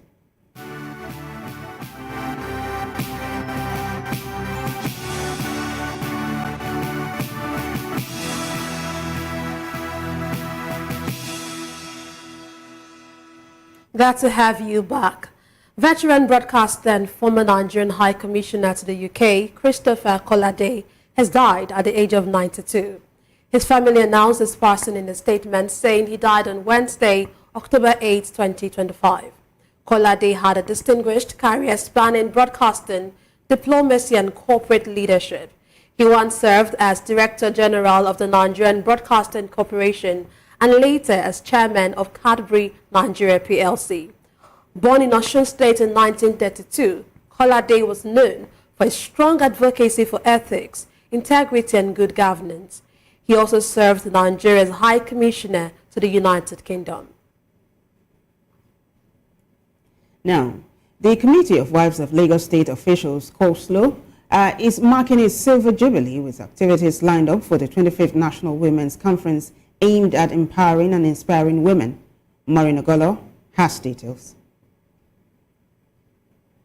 The state official council has begun countdown to its 25th National Women Conference, a milestone Silver Jubilee edition dedicated to celebrating women's empowerment, leadership, and social impact. For a quarter of a century, council has stood tall as a formidable platform committed to the advancement, empowerment, and transformation of women here in Lagos and across Nigeria as a whole.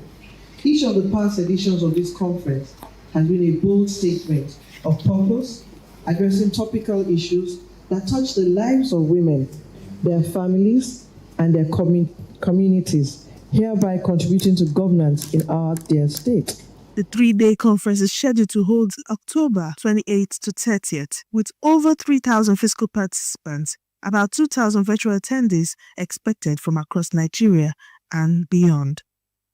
According to the First Lady, the conference will feature interactive plenaries of women leadership, entrepreneurship, technology, wellness, and family life. Governor Hope Uzodinma of Imo State and Ahmed Aliyu of Sokoto will serve as special guest of honor at the opening and closing ceremonies. For this year's edition of the conference, we have extended an invitation to His Excellency Senator Hope Uzodinma, the Governor of Imo State, to grace the opening ceremony.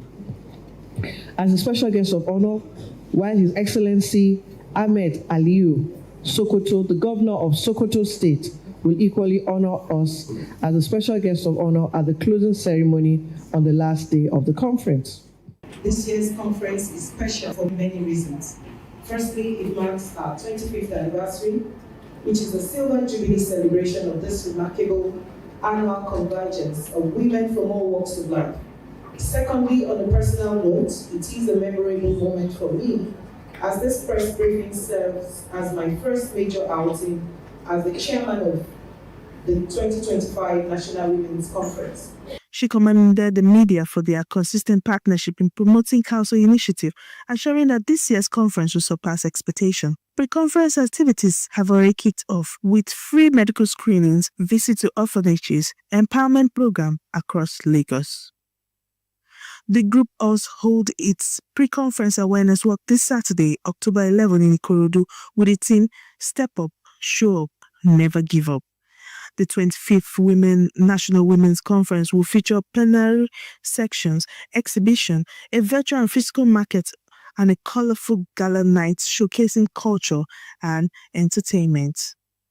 As women prepare to converge on Victoria Island for 25th National Women's Conference, Council says it remains committed to building stronger families, empowered communities, and a legacy of leadership that inspires the future. From Alausa Ikeja, I am Onyeka Ogolo from VOP TV. Thank you very much, Onyeka, for that. As the world marked World Post Day, stakeholders are calling for a technology-driven transformation of postal services to keep pace with modern communication trends. An event held in Lagos, participants and industry leaders stressed the need to reposition the postal system as a key driver of literacy, connectivity, and national development. VOP TV's Matthew Ogoswada reports. The World Post Day, held annually on the 9th of October, is dedicated to celebrating the vital role of postal services in global communication and development. At this year's event, organized by the Nigerian Postal Service, stakeholders emphasized the continued relevance of the postal system in promoting literacy and connectivity despite the rise of digital communication. Every year, we celebrate the World Post Day to celebrate the resilience, to celebrate the breakthroughs, to also celebrate the men and women that are toiling every day to ensure that communities are connected, that people are connected, that individuals are connected, that goods exchange hands. You can track the movement of your mails on your phone. You don't need to come out to the post office or go to the customer care service to monitor the movement of your mails. You can download the app to track you have your tracking number, because every product, every time you are at the counter, you'll be given the tracking number. So you have the tracking number to access to know the level of movement of your goods or any merchandise you are sending. Actually, postal services itself is technology. So modern day technology will just only come to add to what we have on the ground. This year's celebration was described as a unique one, as students from Lagos mainland emerged as the first, second and third place winners in the Universal Postal Union essay writing competition, a remarkable achievement that brought pride to Lagos State, thereby providing an avenue for customers to interact with postal management and discuss ways to enhance service delivery across Nigeria. I'm very, very overwhelmed because I never thought I'm going to be the first. At first, I never even wanted to write it at first, but I'm very, very happy. I feel very happy to be in this platform today. It's a very good opportunity to harness my inner ability. And technology can help these letters get to their destination faster. It can help in the perspective of advertising. With the help of advertising, a lot of people can personalize night post and it could develop even better. Postal service is used to send message from distant places, and it can be used as a medium of exchange for various goods and services, and it's also used as a medium of bank exchange and other relevant purposes. Postal service is one of the best ways to send your mails, and not only mails, but they deliver parcels and others, both within Nigeria and outside Nigeria. As the world goes digital, it's clear that the future of postal services depends on innovation and technology. It should therefore be a collective responsibility for all stakeholders to embrace and drive this change of transformation. Matthew Okunsoada, reporting for Voice of the People. Matthew, thank you. More reactions are still trailing the resignation of Nigeria's Minister of Information, Science and Technology, Uche Naji, following allegations of certificate forgery. Our correspondent, Rhoda Johnny, has more details from Benin City, the Edo State capital. The recent certificate forgery scandal involving former Minister of Innovation, Science and Technology, Uche Nnaji, has continued to generate nationwide reactions. Forgery of academic certificates, which is a criminal offense under Nigerian law, has long raised concerns about integrity and the credibility of public office holders. Mr. Nnaji resigned after reports revealed that the University of Nigeria, Nsukka, and the National Youth Service Corps disowned the certificate he presented. The development has seen full debate on accountability in leadership. In Benin City, citizens who spoke with VOP correspondent expressed mixed feelings over the controversy. Some described it as a dent on the nation's image, while others called for fairness and proper investigation. It's a disgrace to the nation. It's a disgrace to the nation that you appointed a minister without verifying the certificate. So those assemblymen who cleared him should be called to book. You understand me? You can't make somebody a minister without verifying the credential. So as much as I believe he should have refunded all the money paid to him from the day he took up that job, and the same thing with the assemblymen who cleared him should be equally probed, and sure they should be sanctioned, because it's an insult to Nigeria. The people that are proving, they have a questionable character. Why will they approve somebody that did not scrutinize his papers? You didn't do your proper check. That is nepotism. They are also be questionable too. That is part of no competency. And if we do not have the right people there, we are bound to see things like this. They are going there to represent their pocket. A senior cabinet minister to have forged results, and for him to resign, I think is the best thing he has actually proved that some Nigerians have conscience. He proved that the man had a conscience for stepping aside. He have to step aside and for it to be investigated. It's not even only him. There are so many in every areas of Nigerians. On average, because of Nigerians' so cherished certificate, it's certificate problems. Nigerians cherish certificate even more than their moral grants. That is why people are so desperate to acquire this certificate by crooks and by hooks. In Benin, Brother Johnny, GOP TV News.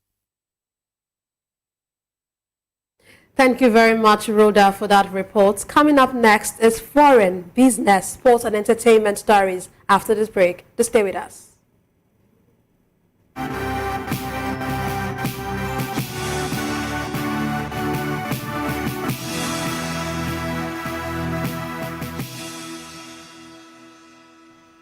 Glad to have you back. On the foreign scene, Israel and Hamas have agreed to the first phase of a ceasefire and hostage release deal, paving the way for a possible end to the conflict in Gaza.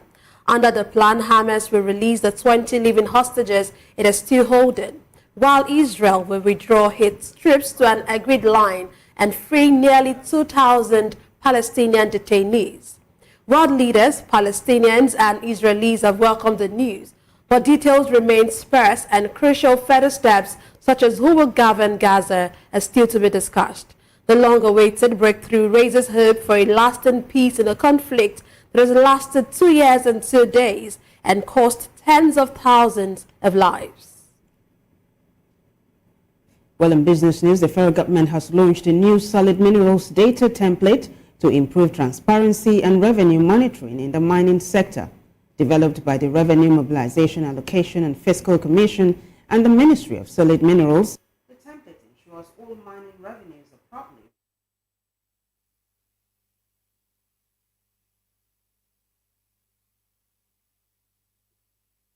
announced the initiative at a workshop in Abuja. Shehu said the move supports President Tinubu's renewed hope agenda to diversify Nigeria's revenue beyond oil into solid minerals, manufacturing, tourism, and the blue economy.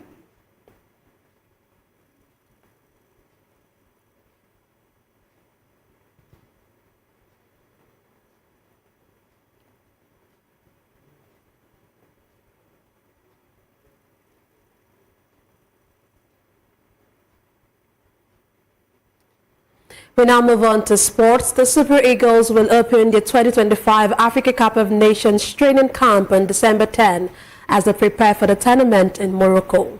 The Nigeria Football Federation is yet to decide the camp venue. Nigeria is drawn in Group D alongside Tunisia, Uganda and Tanzania. The Eagles will kick off their campaign against Tanzania in Furs on December 23. The tournament begins on December 21.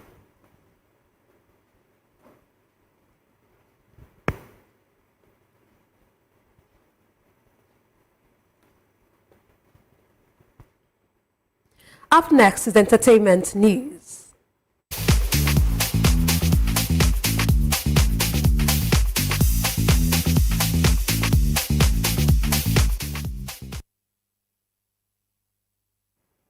Welcome to the entertainment news. Nigerian actor and comedian Frank Donga has begun a new chapter as a multimedia communications specialist for the government of Saskatchewan, Canada. The news surfaced after a screenshot from the official Saskatchewan government website went viral, listing Donga, whose real name is Kunle Idowu, is the provincial director. He now works as a communications specialist in the Ministry of Agriculture. Donga rose to fame with the web series The Interview on Njani TV, earning a nomination for Best Actor in a Comedy at the 2015 African Magic Viewers' Choice Awards. He has since appeared in several popular films, including The Wedding Party and its sequel. Still in entertainment, Afrobeat star Slim Case is urging fellow artists to slow down on releasing new music, warning that the constant flood of songs is making the genre less exciting. The singer, whose real name is Oluwafemi Oladapo, shared his thoughts on Instagram, saying the industry is becoming oversaturated. He added that many artists are putting themselves under pressure to keep dropping new projects, often at the expense of quality.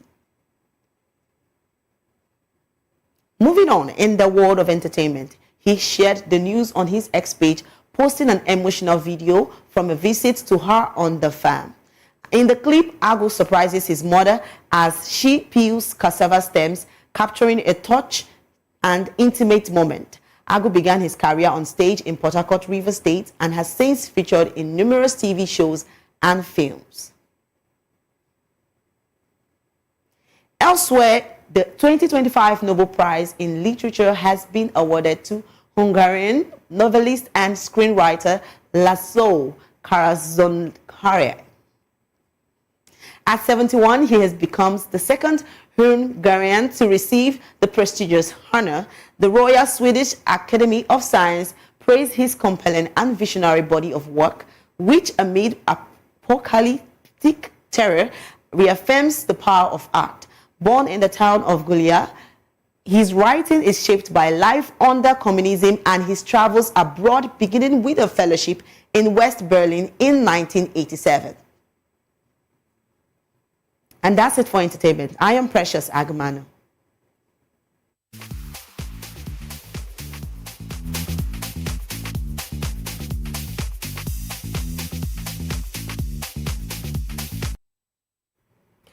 Well, thank you, Precious. And that wraps it up for us on News Hour. But before we go, a quick look at the headlines. Council of State approves Amupitan as new INEC Chairman. Senate to hold session on Christian genocide claim. Also, reps probe $18 billion spent on refineries. ADC backs World Bank and Nigeria poverty. SANU and NASU members protest in Abuja. Statesman Christopher Kolade dies at 92. On the foreign scene, Israel and Hamas agree first phase of Gaza ceasefire deal. And in business, federal government launches template to fight illegal mining. In sports news, Super Eagles camp opens December 10. In the world of entertainment, comedian Frank Donga relocates to Canada. Do well to subscribe to our YouTube channel. On YouTube, we are Voice of the People TV. On other social media platforms, we are at VOP TV Live. If you witness news happening near you, we want to hear from you. Send your eyewitness reports, event coverage requests, photos, or videos directly via WhatsApp to 0814-606-4057. You can also reach our newsroom by email at news@vop.ng. I am Vivian Oguche. And I am Lena Ndondieto. Thank you for watching.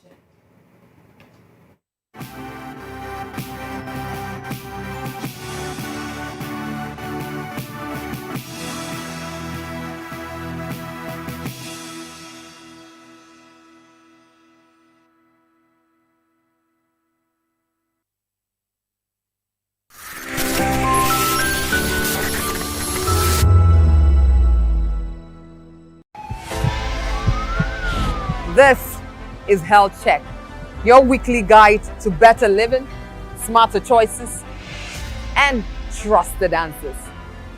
From everyday wellness to urgent health issues, we've got you covered. Health Check, only on Voice of the People television, where your health has a voice.